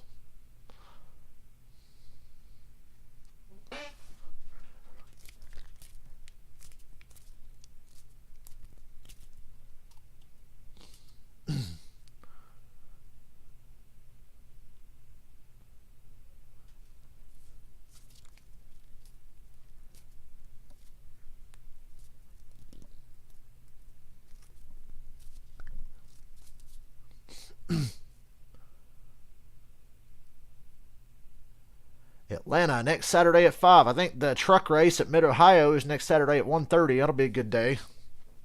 I made sure I'm off at 1 o'clock next Saturday instead of 3. Could have worked till 3, but I put 1 on the schedule. She told me to change the schedule, so I put 8 to 1. It's like some kind of problem under braking. 35 just broke into Canada corner. Chris Dyson, a two-time That looked a lot like Mayer when he hit the wall at that other corner. Things not going his way today. I wouldn't be surprised if you saw Riley Hurst in the fucking 9 car one day if he's still hanging around. I think he's a Ford Performance or Ford Development driver though. So. Equipment started to be used up. And Sam Mayer was like, what's happening here? They kept Michael Annett, and all you need to know about how Junior Motorsports operates is, Dale Jr. could put anyone. He's in that car because he wants it. No, dude, Michael Annett was in the 1 car for like a fucking eternity and couldn't do shit. So that shows you how Junior Motorsport, unfortunately, Junior Motorsports, Stewart Haas Racing, Penske in the past, Gibbs does it now in the Xfinity Series. It's whoever's got the money to keep the car running. That's why Michael Annett was in the 1 car. That's why Noah's in the 9. That's why Herbst is in the 98. Notice that when Cindric went to the Cup Series, that 22 all of a sudden just went away. Now, Cindric's actually really good, but notice the 22 is no longer a thing. Get tires is going to be the same length run. The question is, pit. Everybody come, who stays out? Every race, there's pit. a moment in time. Kyle Larson on fresh tires will win this race. All of the leaders think tires important, perhaps fuel as well. AJ, stay out. AJ, stay out. No, AJ's pitting. I was going to say AJ could have stayed out and got the lead, but, you know. I like pitting here. Pitting's the right call. Last picks up, so they're looking for perfection on this stop. Cole was asked, what do you need out of this car? He said, guys, the car feels solid. I think I have something to win here. It's just going to be about out-breaking the competition. You see the 07 Cole Custer right there. They will take 4 fresh good years on that, as well as just a tip. And this takes any concern of fuel mileage out of the window. Boy, look at Kyle Larson pushing the edge coming down pit road. I hope Larson's not speeding. Marty Stoddard just said he was pushing the limit there. Right beside each other here on pit road. Ty Gibbs said, I just see more drive off. I can get to the 17, just can't get back to the gas like he can. Kyle Larson, you heard that radio transmission. Please have a good stop, 17. He's talking about losing left rear grip, and he said, go. For this much shorter run, the race Larson wins the race off pit road. Kyle Larson will win the race. Gibbs second, Austin Hill third, Custer drops to 4th. But as long as you're in those front 2 rows, I think you can win this race. A year ago, his crew gets him out in front of the field here. And AJ Allmendinger's back in the top 10 with a good pit stop. Under 10 laps to go.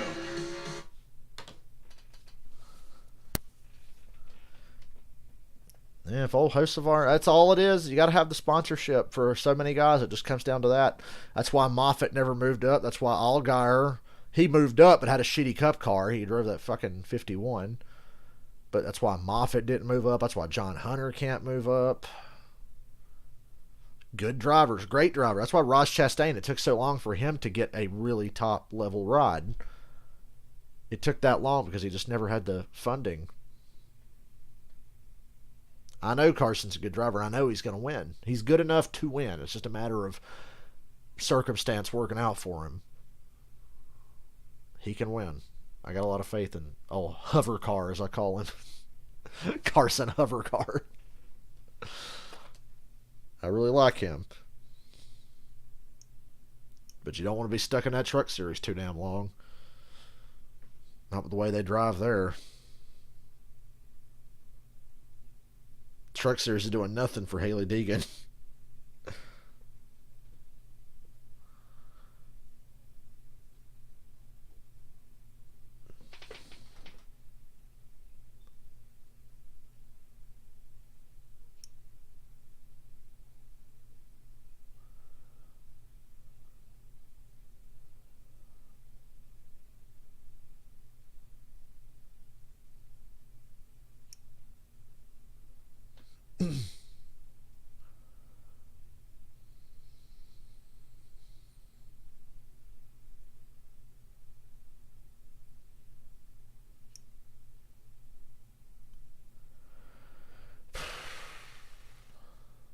See, Kyle Busch is driving that cool Skittles car tomorrow. Not the black. I missed the black Skittles car. You drive a black or a purple car, you have my respect.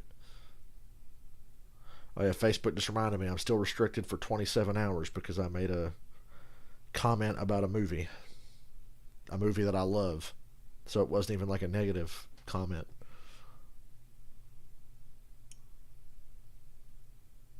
What's up, Todd? Michael Waltrip Brewing. Is that where he goes before he drives an SRX? Because last weekend he looked like he was driving drunk. And he looked like he was hungover when he got out of the car.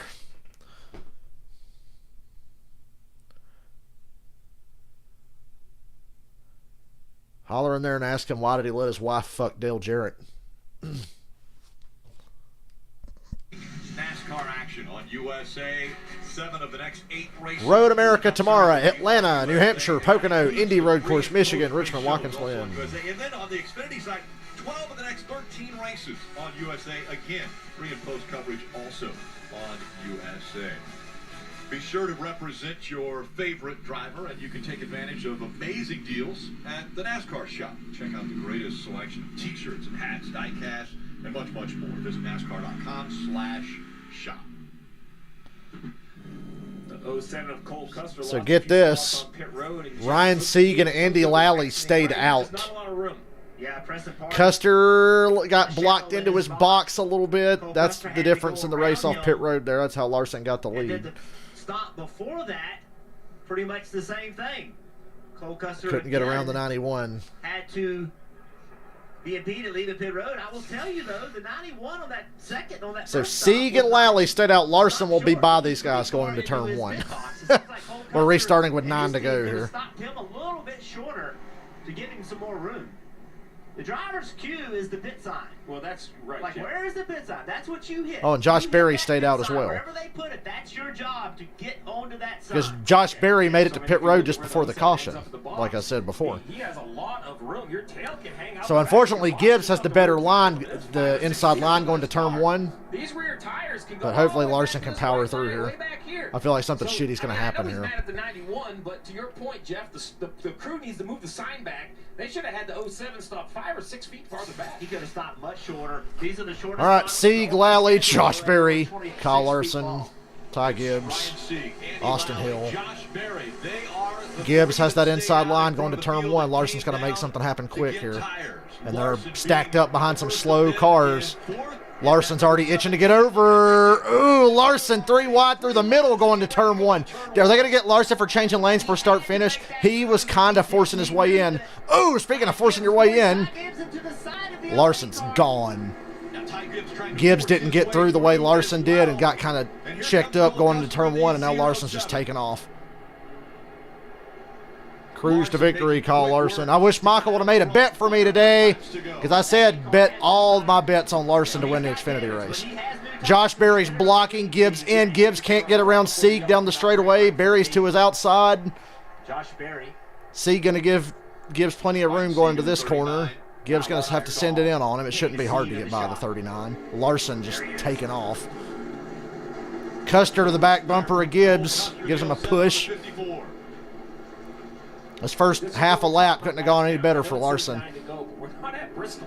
This isn't, That's 36 miles. 9 to go. Exactly. It is, 20% of the race. Ryan Sieg's exceptional at getting in the way. He just ran Cole Custer in the dirt. On the outside of the 39 to Sieg, went off course. Sieg is not giving these positions. I love it. I love it for Josh Berry though to wind up third right now because he pitted right before the yellow. The 21, the 8, all of the tires. Go back to this restart. And Custer's fucked now. Gibbs has a chance to get back to Larson here, plenty of time, but Custer's absolutely screwed. He's behind Austin Hill. And the 39's still getting in the way. Trying to go to the middle as well.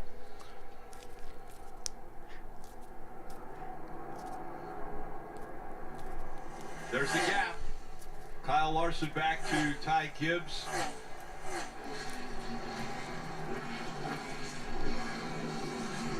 And it's Josh Berry. Austin Hill has moved up into the 4th spot. Cole Custer is 5th. Saw AJ Allmendinger in that white and green 16. There he is coming into the picture. AJ's road course winning streak looks like it's coming to an end today. Allmendinger's thinking 9 to go. I've seen overtime finishes here. I've seen chaos. I want to try to get in touch with these leaders, give myself a chance. Allmendinger scored now in the 8th position. Setting his sights on Ryan Sieg. Again, Allmendinger trying to make it 4 straight wins on road courses. Never been done before in the Xfinity Series.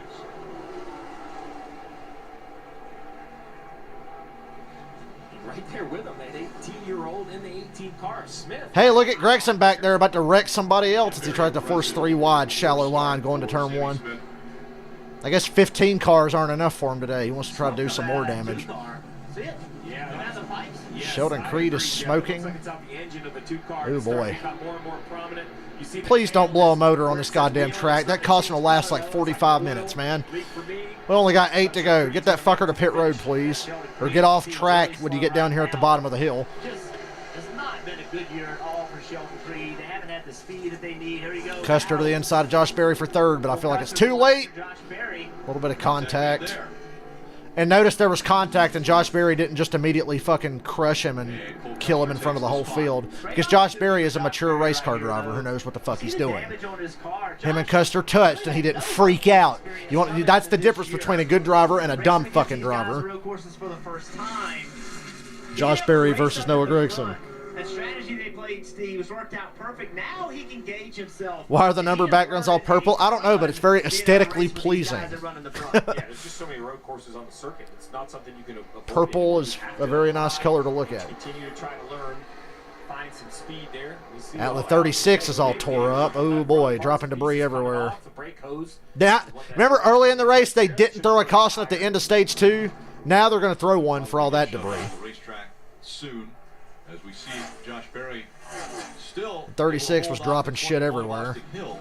Larson out there for a 2.3-second lead. We heard the radio, Jeff, right? He didn't know what he needed. He wanted track position, a good pit stop. I'm cheering for a Cup guy just because I don't like Ty Gibbs. I'm cheering for a Cup guy to win an Xfinity race. What's wrong with me? And now he's out here leading this race. Be a cool race win diecast though if you're a Larson fan. There's a smoker going into the last corner. That was Custer. I saw smoke in front of Josh Berry and Austin Hill, and it was Custer. Their goal is to learn as much on road courses as they can before they hit the playoffs, and they are certainly doing that here today. Parker? Again, the driver that's going there to pass him down into turn 1, trying to outbrake him. Here is Austin Hill. That 21 car doesn't quite get it done.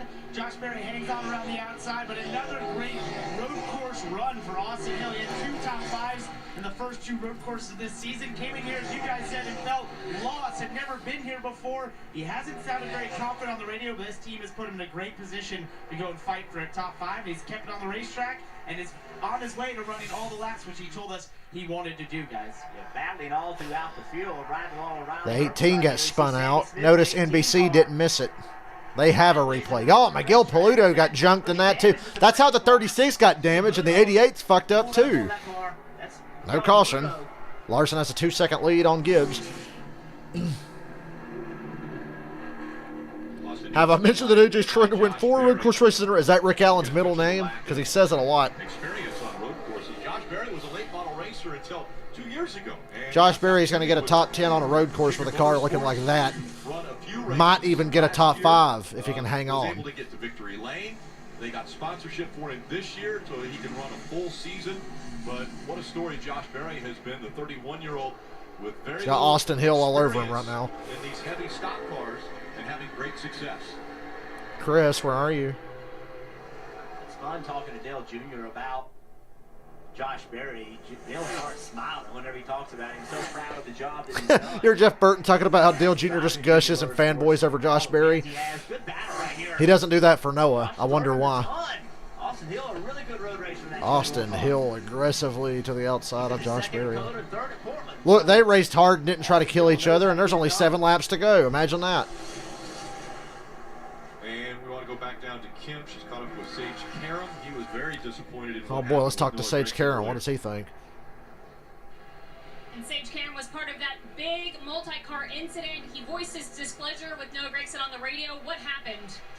I mean, I think Noah just got confused and thought we were in a corner, but we were actually on a straight line. So I'm not really sure. That was we got really lucky as far as all the drivers that were involved in that to not have anybody get seriously hurt, because that was ridiculous. I've never been turned into on a straight line like that in car racing ever. 38 just spun. He just flat out turned to the right, and out of pure frustration, you know, it's ridiculous. And I think he tried to take, like, you know, officiating or whatever into his own hands, and you know, you can't be that heated while you're driving a race car. And unfortunately, he let his emotions get the best of him today. And you know, but I've seen that with him, and you know, he walks around like he's like the big man on campus around here and everything, and then he does stuff like that. It's just not a good role model. He is. He's a dipshit. We all know he is.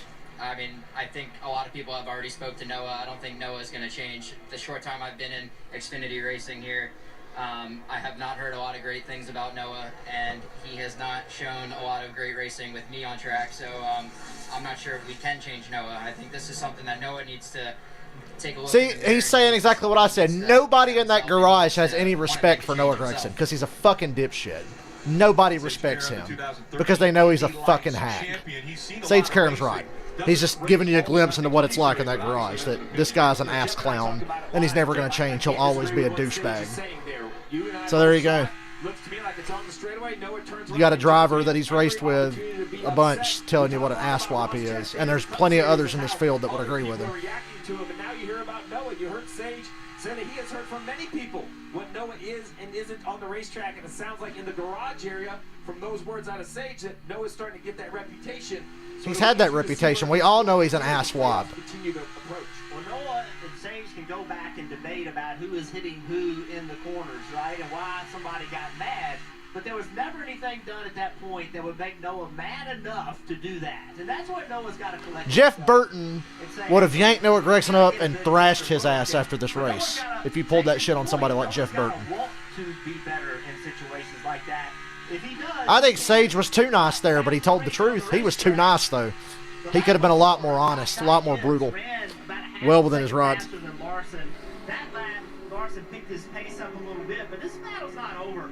Ty Gibbs is going to be pushing really hard right here and putting pressure on Larson to win this race. One thing that makes road course racing so amazing is, you know, when you get to an oval, you see a 1.9 second lead, and you're thinking it's going to take something magical. 1.9 seconds here can be one. We're on 5 to go. Right at a 2-second lead. It's been that for the last 5 laps with Larson and Gibbs. Custer's 4.5 back. Can run down Larson. You get a little beating and banging up here, you're going to have Custer right on top of them. So these three are definitely on the same straightaway. You see them. A lot of opportunity for mistakes. Now, we know Custer is fast. We know the 54 is fast. Larson is a champion. Noah's just an even douchier Joey Logano. I have more respect for Joey Logano than I do Cole Custer. Or not Cole Custer. Noah Gragson. Why did I say Custer? Because I'm looking at Custer's car right now, and my brain can't concentrate on more than 2 things at a time.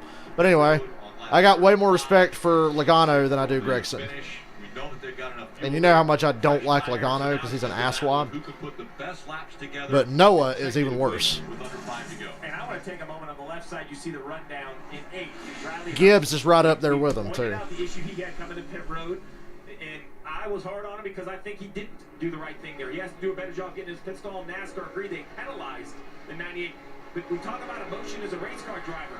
Here's Riley Herbst, had to go all the way to the back. He has composed himself and driven this car back up inside the top 10. That says a lot, right? You can be mad, but it feels good when I'm right. You can recover. So happens a lot in my streams. There'll be a lot of discussion about the penalty and what he can do different. But sticking with it, his team's going to appreciate this drive inside the top 10. And on top of that, Steve has passed A.J. Allman to get into 8th position. So Riley Herbst putting that behind him. Been a good weekend for Riley Herbst, as well as last weekend. Very good speed out of him, and now this weekend again. And you also have to applaud the efforts that we're seeing out of Austin Hill, that young driver currently in the 4th position. Sammy Smith, we saw the trouble he had sideways in the racetrack. Damn, Smith's in the top 10 after getting spun like that? Xfinity Series. I'm a Falcons fan. Yeah, for 20 years I have been.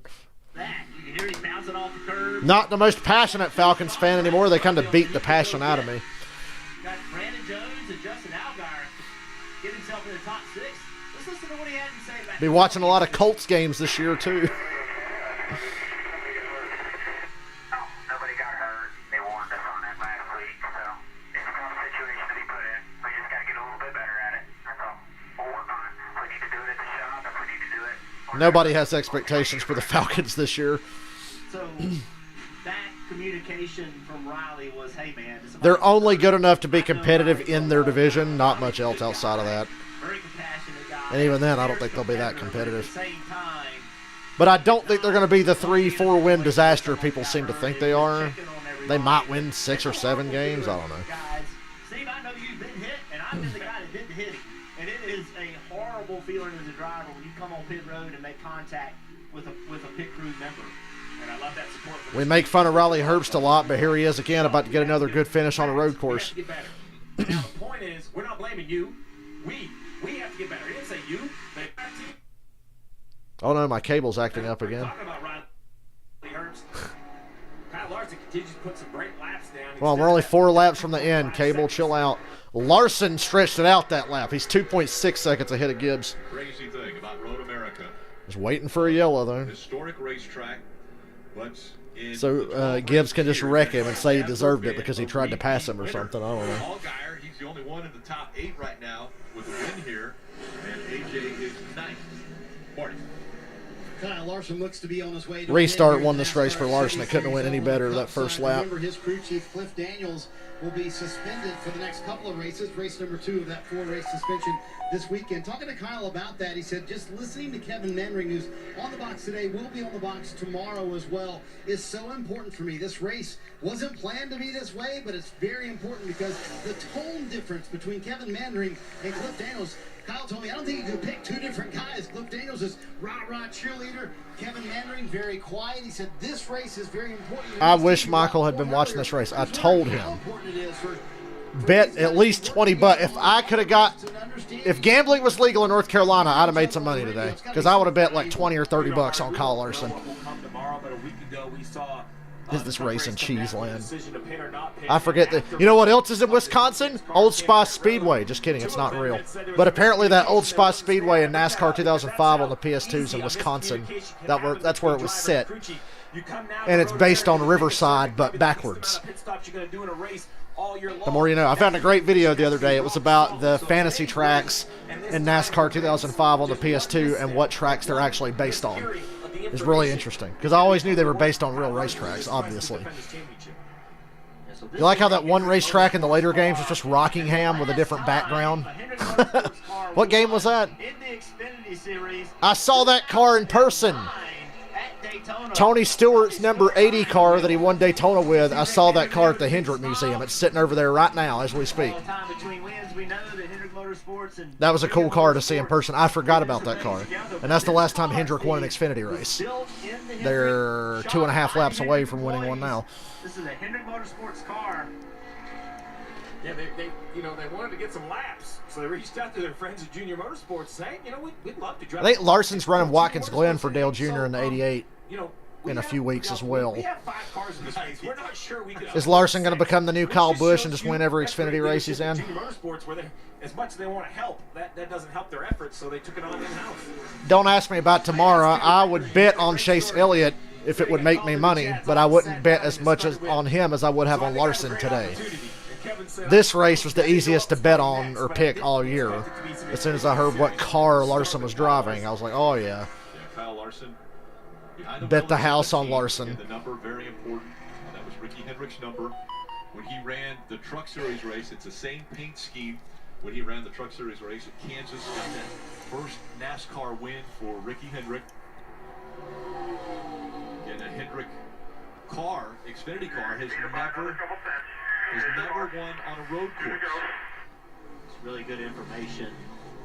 Hey, just focus on what's out front. 2 to go. Faster that lap. Everybody behave for the next 2 laps. I won't win any money today, but at least I'll be proven right. 2 laps to go here. And a lot of turns.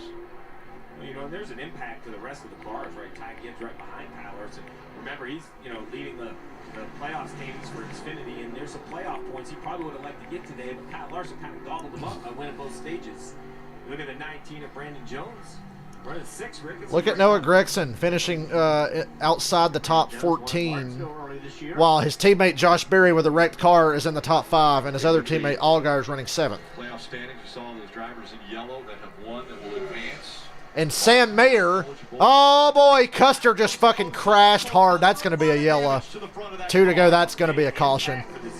What the hell happened? Custer was 3rd. You've got to put a caution out. That's a caution. We're going to go to overtime now. Oh boy. Now if I had money on this, I'd be like, God damn it. 2 laps away from the surest win of my life. And now a brake rotor exploded on Custer's car, and we're going to have a restart. Oh, shit. It's not over, kids. It's not over. But I'm also not pitting again, so stay out. Oh, Todd, I've got a copy of NASCAR 2005 for the Xbox, but it won't play on the 360, because apparently only certain Xbox games will play on a 360 for whatever reason. I think NASCAR 06 will play on a 360, but not 05, and I think 04 will play on a 360. I think. I need to get me Xbox copies of the ones that will play. But a very solid weekend, a lot of experience gained. We see right here, big contact, Steve, to the wall. He hit so hard you would have thought Noah Gregson's dad was driving the other car. The corner with no brakes. He's definitely turned to the left. So we're not sure how he got there, Rick, but to your point, whether it sounds like it was a brake failure, you assume it's fronts that would overheat. That would usually spin the car out, rear's locked up, maybe turned it left, maybe he chose to go left. You see the left rear tire missing. That probably spun out through the, you know, really spectacular that no one else was coming, so it spin across the track like that. It could a brake issue eliminate that? Look at Chad Canals. Where have I seen that before? Every time him and Jimmy Johnson were about to win a cup race at Michigan. They're never easy, are they? They are never. It's easy to laugh. Notice Chad was laughing because it's just an Xfinity race, right? They wanted, but still a ton of lap time to prepare for the race tomorrow. I would want to bet on Chase Elliott tomorrow, but you know he's going to be the favorite. Higher up in point in the Cup Series, so poor Custer. But really, they got now that car's going to finish where Joe Graff Jr. would have finished with it anyway, so it was just a net. It was a nothing move here for this team today to have Custer in the cars. They're going to get the exact same finish they would have with Joe Graff. The finish has nothing to do with it. At least we know they are capable of having fast race cars with a good driver behind the wheel. Well, let's take a look at the race here from Road America. There's been a lot of excitement. It starts with Kyle Larson on the pole, gets a great start. Yeah, let's take a look at the highlights from this race. I feel bad for anybody trying to watch this on Northland Cable because you missed probably over half of it. Landon Castle getting run off course. Yeah, think about how good IndyCar 05 was. And think about how bad the IndyCar game by Motorsports Games is going to be. Just think about that for a second. Try not to be depressed. That same turn 5, we just saw the accident. He got driver's right, heavy contact into the gravel, and then some great battling continued between the 17 of Larson. From the very beginning of this race, it was clear one of these 3 cars was going to win, and one of them's wrecked out now. So Stage 2. Larson better not look at Gibbs the wrong way. He'll get wrecked for no reason. People behind him couldn't see, nowhere to go. Major impact right here. In the words of Marty Reed, big contact. How come he was holding his stomach? Brandon Brown said he got a nut shot, but he was holding his stomach. Was he just too embarrassed to get out of the car holding his balls after that wreck? Larson pulled a me from NASCAR Heat 5. Matt reminding us what Rick Allen loves to remind us of. Thank God you're here, sir. The 07 Cole Custer into the wall in turn 5, bringing out the caution. I think the most uncomfortable interview that had something to do with that Hendrick plane crash was when Dale Jr. won at Martinsville. And I think Dave Burns just starts grilling Jr. about the plane crash and everything. And Jr. just won Martinsville for the first time, and he's all excited. And he has to be like, yeah, it was a real tragedy. So how do you coach your young driver to go out there and beat a Cup Series champion on a restart? It's a great opportunity for him, isn't it, man? Think about being I don't think there's such a thing as a Mickey championship outside of like somebody missing a third of the season and still being declared champion. Kyle Busch. The system is what it is. We don't like it. I don't like it. It's benefited me. It's also hurt me because I had to watch Joey Logano win a championship. But the championship is what it is. We just need to accept it and move on as much as we don't like it. You and I just watched that race recap. Cling to that regular season championship. It's more legitimate. What do you think you learned from watching that? Well, I mean, I think obviously Kyle knew he needed to go there to get away from Ty, so you have that. Plus, I love being able to call Chase Elliott a champion because it pisses off the dumbasses on Reddit. Just like I'm sure they're butthurt that he got the pole today, and he's probably going to win tomorrow. I already called that last week. I say, wait till Chase Elliott wins next week, and people get really mad. Knowing that he can maintain and run with him at this level is a confidence boost for him. So to win it is just even a bigger boost. There you go. So Chris Gale hoping his driver can pull that off, but that restart's still impressive, even on replay, Rick, to see what Kyle Larson did on the last restart. Definitely impressive, Marty. Yeah, and Rick, really, I'm excited to see this race, but Jeff, perhaps more than anything, I'm excited to see how Ty Gibbs chooses to race Kyle Larson. Much has been made this year about Ty Gibbs and his aggression, contact with teammates at Richmond. He's definitely upset some people in the field. Does he look at Kyle Larson as this champ that he has to race different, or are we going to get the same aggressive Ty Gibbs? Well, the first thing you have to think about as a driver is what's my job here. The first thing he's got to do is got to get a great launch. He's got to understand in time when Kyle Larson goes. If he can enter turn 1 with Kyle Larson, Larson's not Mickey. That's just people that are butthurt that he's the best driver in the world. Certainly the best driver in NASCAR. He's probably about to get crashed by this dumbass Ty Gibbs, so we'll see. I don't know. Watch Austin Hill come from nowhere and spin both of them Brian Vickers style. Could give Chris Grail another opportunity. Let's check in with Peacock Pit Box. All right, guys, enough chaos. Chase deserved it the first time around because he went and won it. We've all covered. It's not Chase Elliott's fault that Harvick choked at Texas and sucked at Martinsville. What do you do? What do you expect when this restart happens? Yeah, I think the biggest thing that he can do is just... Hey, Dale Jarrett, what's it like fucking Michael Waltrip's wife? If the two guys in front of him happen to get racing and a little beating and banging, then you might be there for an opportunity. But he has what are the chances that Dale Earnhardt's Austin Dillon's real father? I'm kidding. Austin Dillon looks too much like Mike Dillon to be anybody else's kid, so. And Ty Dillon looks like Ted Cruz. So we know who his father is, Ted Cruz. He's a big gun nut, so I'm not surprised. And we know Richard Childress loves his guns and the NRA and all that stupid shit. So yeah, Ted Cruz is totally Ty Gibbs' father, or not Ty Dillon's father. Ty Gibbs' father is our Lord and Savior Jesus Christ, because you know this motherfucker's the Anakin Skywalker of NASCAR.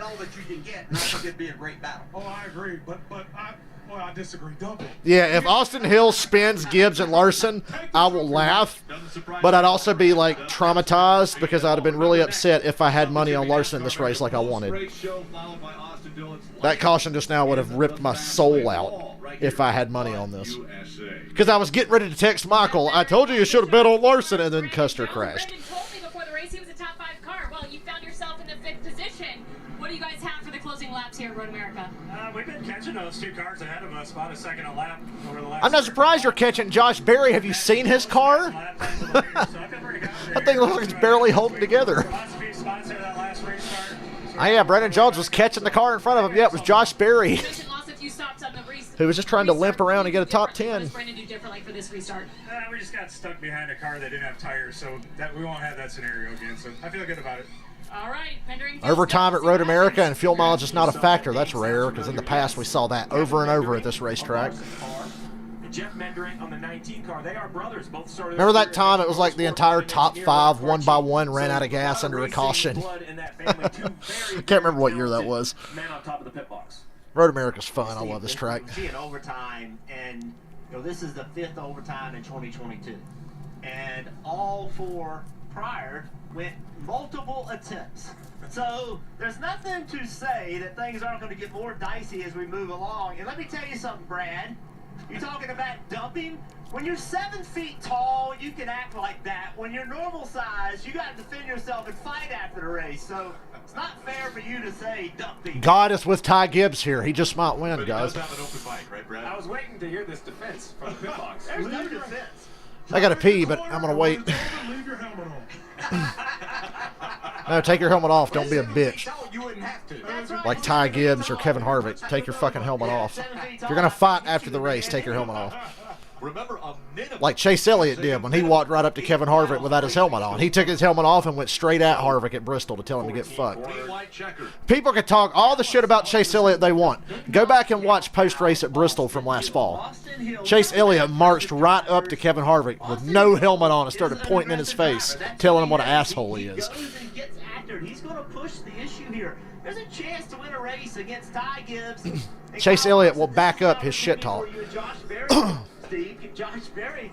Hey, man, So I appreciate drivers that will. Speed to win this race, but anything can happen on a late. Kyle Larson's a pacifist, though. I wouldn't expect much from him if this goes sideways here in a minute. Well, in the 7th, Justin Allgaier. Noah belongs at RCR. Yeah, because he'd run about the same as Austin Dillon is. Because, you see how good Noah is in Xfinity? Remember when Austin Dillon was really good in Xfinity and he went to Cup and he hasn't done jack shit outside of like 3 of the flukiest wins in the history of NASCAR?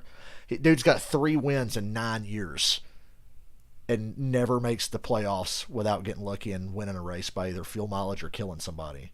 So yeah, Noah would fit right in at RCR. I wouldn't be surprised if he ends up there one day. Hell, him and Daddy's Money might be able to resurrect the 3rd RCR car and the 31 can come back. We'll see. But that's an organization befitting Noah and his talent. Good stuff from Chris Gale. And in the off week, Steve, Get Tyler Reddick on a better team and give the 8 car to Noah. See how it runs. I bet you it won't run as good as Tyler Reddick runs it. I want you to be aware of your surroundings a little bit more, but I don't change your aggressiveness. I think he's certainly aware. I hate that I'm cheering for a Cup guy here, but I just don't like Ty Gibbs as a person. I acknowledge Ty Gibbs is a brilliant and a gifted race car driver, but he's just a complete twat. So I'm cheering for the Cup driver. Think about what's happening next. Goes against everything in me. For the Xfinity Series, that's going to be another great battle. Again, Jesse Awuji's 18th. Guys, Noah wrecked so many cars. Maybe that was it. Noah's just a big Jesse Awuji fan. That was something he was. And he wrecked enough cars to get Jesse Awuji a career best finish. Ty Gibbs and Chris Gale. Awuji's 18th. This is an opportunity. You heard on the lead lap. This is an opportunity, and they have been preparing for this moment. Chris Gale has been a huge part of the success of Ty Gibbs. Dude, that turn 1 on the Charlotte road course is like insane. There is no grip there, and if you miss that corner even by an inch, you're hitting that wall head on. Harvick was definitely more worried about his mirror than what was in front of him. He was going to get sent regardless. It can happen anywhere. Daytona, Talladega, and Road America. I kind of put all 3 together because this place is like a speedway. The laps are so long, momentum comes. If it's paved, they're going to use it. Perhaps if it's grass, they're going to use it. Probably try to avoid the dirt. Hey, so Rick, get coming to the green. What's everybody? 2 laps. Kyle Larson's job. What could possibly go wrong? Ty Gibbs into when he thinks he's going to go. Try to give him a little fake. Maybe push the clutch in. Give it a little bit of gas. Larson, Gibbs, Josh Berry, and Austin Hill. So right now, Larson has been money on these restarts and starts all day long from the very beginning of the race. I got to enter side by side into turn 1 with Larson. First attempt at overtime. Well, I guess RCR could bring back the 33, not the 31. I forgot that number's with Colleague now. Shows you how well they've run this year. I haven't been paying attention. 1 and 2, and then went on to win in a road course race in the Xfinity Series. On his there we go. The 54, Ty Gibbs. It's been said he's an aggressive driver. In the restart zone. Really good restart by... Ooh, Larson spun the tires. Larson spun the tires. He just had to block Austin Hill. I think Gibbs is going to take the lead around the outside into turn 1. Larson's going to send it in. Run him wide, Larson. Use him up. Larson spun the tires, but drove harder into the corner No other. You can run side by side in these corners. and made it up. I don't know how Larson recovered here to take this lead back. He did it. Larson recovered from a bad restart like that to retake the lead. And they're 3 wide for 6th. Now a little gap between the 17 and the 54. Got to be careful going into this corner, Larson. Heavy braking area. Larson takes that defensive line. He's been doing that all day long. He takes kind of a shallow line into this corner. Now he arcs it wide. Larson. Ty didn't send it in on him. I still think Larson's going to win. I got nervous there when he spun the tires and Gibbs got away. But Larson's commitment to driving into the corner, and he was on the inside, that helped him too. Ty was on the outside. And there's AJ Allmendinger in the 16 coming into the picture. AJ's like, quick, let me get up here, cause another caution, and catch another restart. Wish somebody junked that fucking 9 car right now. That'd be funny as hell. That stupid bastard doesn't deserve to finish this race. So 2 miles away as the 54 drops a tire. Gibbs, like I said, dropping a tire in the dirt, going towards the carousel. I see everybody do that at least once. Ty did everything he could on that restart. Ty nailed the restart, but Larson just smoked him in the next 2 corners. Larson's just a better driver. Larson's the best. For Larson. Coming up on Canada corner at turn 12. His laps here are really long, though. See how close the 54 can get to the back bumper of the 17 under braking. Good corner for Gibbs. As they accelerate. But Larson, through acceleration, on the high-speed parts of the track, Larson's killing him. Absolutely did. Remember, see the white. They're coming to the last right-hander. Now they'll climb the hill to the start-finish line. I like Ty's line there. He took a really good line, pulled up on the bumper of Larson here, up the hill on the front stretch. Larson did not hit the apex of the corner. He did not run low enough. He was kind of high and wide. Gibbs getting a little draft down this long straightaway. 1 to go. Draft down the straightaway. Larson throws a block. If you make Gibbs go to the outside, I don't think he can beat you. So Larson was good to block there. Noah's going to try to cross him over and put the bumper to him. There you go. He's moving him, nudging him. And now Ty, oh, Larson throws a block and hits him. Gibbs had to lift. Oh, Larson missed the corner. Larson missed the fucking corner. God damn it. Ty Gibbs takes the lead. Oh, man, I'm so glad I didn't bet money on this. Larson missed 1 corner. Son of a bitch. And I can't believe Ty didn't reckon to get this lead. Come on, Larson. This is like throwing it back to your 2016 Cup form, man. Don't choke. Come on, Larson. Get back there. Get back there. Get back there. You still got this. You can drive in deeper than him. He'll choke too. He's young. Oh, Gibbs killed him off of that corner. Son of a bitch. As he makes this big sweeping right-hand turn. Why am I cheering for the Cup guy? This is backwards. Larson's not just going to wreck him. So I mean, if Larson can't beat him, he's not going to hit him. Not for an Xfinity race. And Larson doesn't race like that in general anyway. Here he comes. Larson has been really fast through the kink. Like I said, the high-speed sections of the track, he's fast. Coming out of this carousel and through the kink, he's been the best car all day. Last chance, Larson. Come on, man. Not quite close enough. Larson got a nice run there, but not a big one. Canada corner. Please choke, you little bastard. Larson swings it wide. You swung it wide and didn't want to cross back under him and hit him. God damn it, Larson. Anybody else would have wrecked this little bastard. Anybody else would have fucking hit this prick. That was the chance right there. But Larson's not going to do that because he doesn't race that way. Oh, Larson. God damn. The way it looked like he was driving into that last corner. Oh, well. Larson blew it.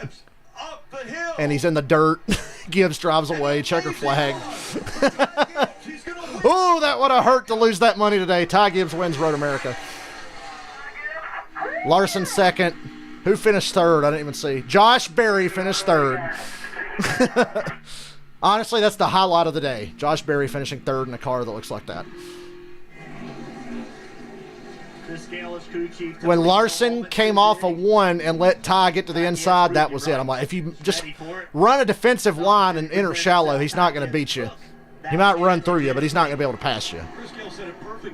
what an opportunity for a nice Larson had the chance to hit him and get it back, but didn't take it. When he got to his outside at Canada corner, he was trying to arc it wide, swing it back underneath to cross him over, but he couldn't have done that without wrecking him. They were going to hook together if he did that. So he backed off. And then just tried the next two corners, and it was too late. So good win for Ty Gibbs. Credit to Kyle Larson for showing you how to race. Gibbs would not have shown him the same courtesy. But once again, you saw Noah Gragson be a dumbass earlier, and you see a champion like Kyle Larson show you how it's done and race clean. And he can hold his head high and go try to win tomorrow. Because unlike Noah, Larson has a cup ride and actually deserves it. That's the difference between a champion and a douchebag. Watch Noah Gragson today and then watch guys like Kyle Larson and Josh Berry race. They were on the same track doing very different things. That's probably Ty Gibbs' best win of his career up there. Yeah, AJ ended up 6th. Yeah, I'm trying to go back. It's been a very young career, but this has to be the biggest. Ryan Sieg and Jeremy Clements got top 10s. I know your first is probably always going to feel that Preston way. Pardis finished 11th. Ruined Cole Custer's day, finishes 11th. Nah, Custer's team ruined his day by not having him stop more shallow in the box. That's where Custer's race went sideways. He didn't stop short enough in the pit box, and that took the lead from him. Cindric, Allmendinger, and now Larson. I mean, he's beaten some of the very best to win these races. And remember when I said Ty's better than Noah? He's showing it right now. I don't like Ty as a person. He's an unbelievable driver. And I have way more respect for him than Noah Gragson. But don't get me wrong, I don't like either of them. It's impressive. Jeff, you mentioned it earlier, what it was like to have, the Cup stars in the race. And I just have to think that's what Kyle Larson added to this show today, right? Is he came to get laps. But him being in this race elevated the stage for Ty Gibbs. Perhaps to your point, Jeff, to just prove. Here they are sucking off, begging to have more Cup drivers in Xfinity races. Be careful what you wish for, assholes. I watched NASCAR from 2006 to like 2019. Okay?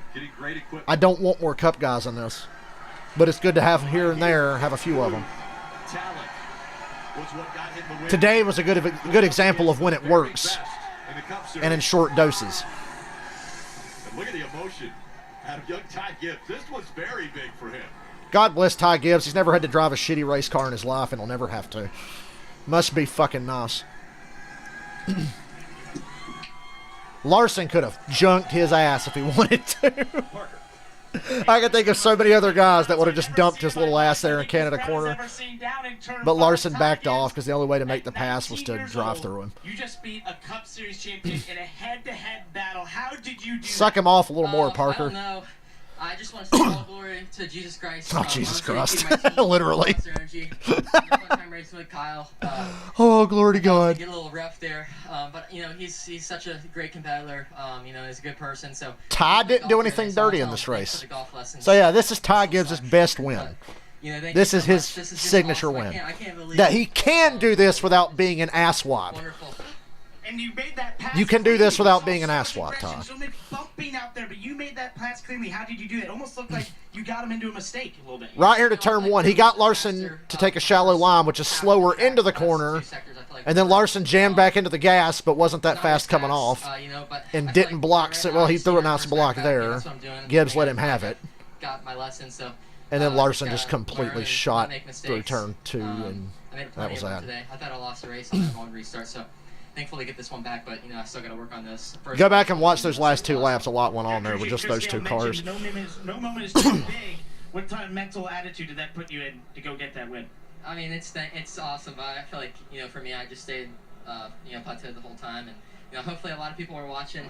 There's it's a cool to be here, cool race against the Cup Series guys. So. If Cup doesn't come back to Road America next year, you better let Xfinity at least race there. Come on. I love this track. I don't want to see it go.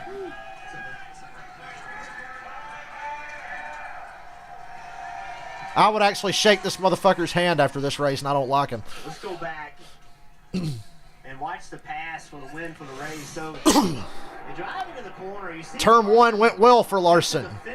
That little straightaway, he threw the block. I thought he was way clean. I didn't think he'd overshoot turn 2 the way he did. Oh, I was yelling for Larson to turn him, but I also know who I'm watching. I knew Larson was not going to hit him. He lifted, said, I'm going to fight the next corner. Larson overshoots that. Gibbs, to his credit, like Jeff Burton just said, when Larson chopped him on that straightaway, I fully expected Gibbs to wreck him. But Gibbs backed off and waited for the next corner just to try to pass him, and Larson blew the corner. So Gibbs showed a lot of patience here. I felt like he might wreck him when Larson threw this block right there. I was like, oh boy, Gibbs is going to take him out. But no, way out of the gas, taking it easy in the corner. Larson overdrove it. There you go. Race over. And then Larson's one more shot at him was to hook him. He came down, I hit him. You heard in his interview, hearing the comments. I hope I gained respect today. He did. I'm proud of you, Ty. You earned my respect. I tell you, this is what I'd like to see. He really did. I hope he keeps it up. I hope he continues to race like this. You're better than the fucking asswats you're racing with. Don't race like him. Don't be like Noah. Lap short, so kind of walk me through how Ty Gibbs was able to get by you.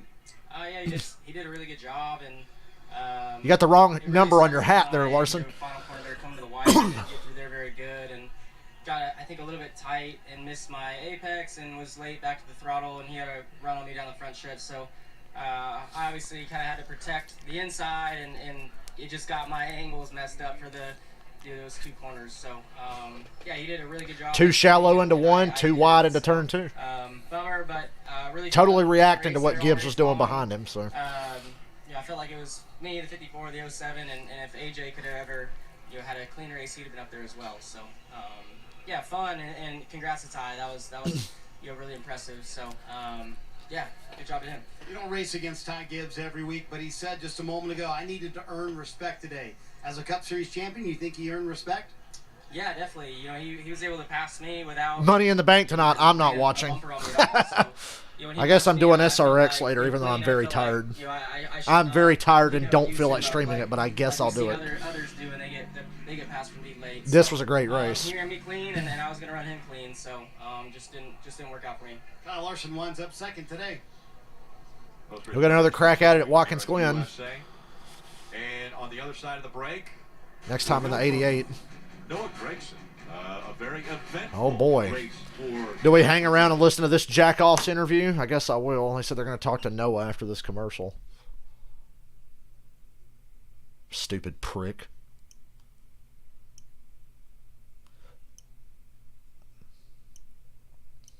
Like I said, Ty earned a lot of points with me today.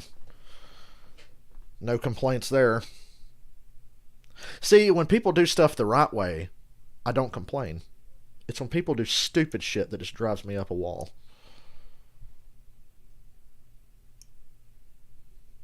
God, I'm tired. I'm so tired. I want to play something after this, but I kind of just want to lay in bed until the SRX race comes on.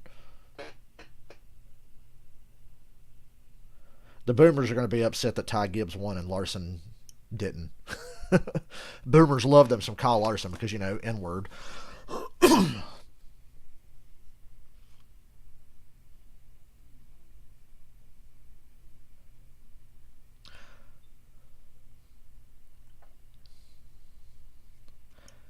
Tommy Joe Martins just tweeted an hour ago, Dale Earnhardt Jr. and Kelly Earnhardt, I'm sure you're embarrassed to even be associated with that. Damn, Noah is getting dragged.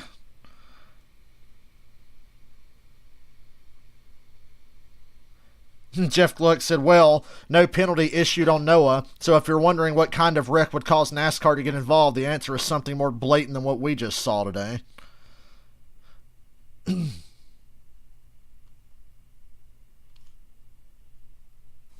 Oh, shit. After he got out of the race, wasn't very complimentary of you, said you drove right into him. What's your take on what happened? You're a dumbass. I guess apologize, you stupid fuck. 3 times he would throw it off in the corner. You're a fucking moron, dude. Racetrack. So eventually you get sick and tired of it. I hate people's stuff got torn up, but you're a fucking idiot and you're a piece of shit for doing it. 3 times is a bit ridiculous. They have that ridiculous. Your fucking car was still running and had fenders on it. And I take You dumb fuck! I hate it for his guys, but I hope somebody drives drunk and hits you. To race for a championship here. And, Fucking moron. Just really over getting run over. So big thanks to We're getting run over. Why don't you try going faster, you dumb motherfucker? Considering all your teammates were faster than you today. And the guy that hasn't run these cars in 4 years hopped in one and ran faster than you today. Wasn't sure on the strategy there. You fucking hack. If we had another set, maybe come down and take another set there at the end. But next one. Sounds like you got saved back for other incidents during other. What other incidents? There were none. You missed turn 1 and run into him. It's over to me. Like, he starts it, I'm only finished, you know? So, we're good. Noah Gragson, he finishes 8th here this afternoon. So we hear Noah Gregson's side of it. He's such a stupid piece of shit, and everybody that likes him is just as fucking dumb as he is. We saw a little bit there from Sage Karam and Noah Gragson. What do you think? Like, people who like Noah are just as fucking dumb as he is. Like, yes, you're racing for championships or driving. how do you like somebody that's such a blatant asswap? Like you gotta You're a fucking moron, and you need to grow up. That's what he needs to do. He needs to grow the fuck up. But you gotta take a step back. You're not going to make it because you have a shit personality and a shitty attitude and you can't control your car. The moment the racing gets hard, he loses his head and can't fucking drive. It's easy when he's got the fastest car in the field and a big lead on a big racetrack. The moment he has to race somebody, he's fucking brain dead. This is going to be a lesson learned from Noah. Everything he said about He's a dumb son of a bitch. And everybody that likes him and defends him is just as dumb as he is. Blanket statement for all of Reddit and all of Facebook that talk about what a great personality he has. You're fucking stupid. You wouldn't know personality if it sat on your face. Personalities were like, I don't know, Bill Elliott, Dale Earnhardt, even though he was extreme sometimes. Rusty Wallace was Darrell Waltrip. Those guys had personality. This guy's just a douche. What, having a stupid haircut gives you personality? Saying dumb shit in your post-race interview when you're the one in the wrong, that's personality? The opinions of DJ and Brad down on the Peacock. Driving like a 14-year-old dumb fuck, that's personality, I guess. You people don't fucking know personality, I'm telling you. Down to what, kind of how we thought it would come down to between these two, between Larson and Gibbs. His existence is just a fucking assault on the integrity of stock car racing. And I never thought somebody would make me love Ty Gibbs in comparison. There's a reason Ty is already better than Noah, and he's younger than him and been doing this for less time. And thinking you always have to move someone out of the way. There are ways to make passes. You can put people, even cup champions, in a situation to where they take a glance in the mirror, overdrive the corner. You have them make the mistake on their own instead of having to do it to them and making people mad.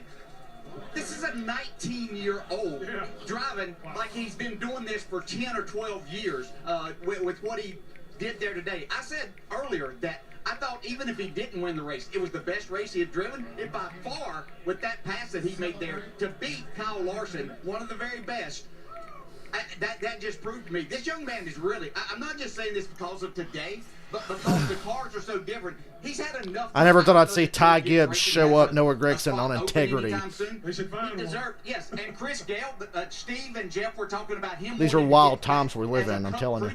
I think the pair needs to go together because they work so well together. Wow. Oh, but if only Ty had some of that personality. All right, I guess I'm going to end the stream here.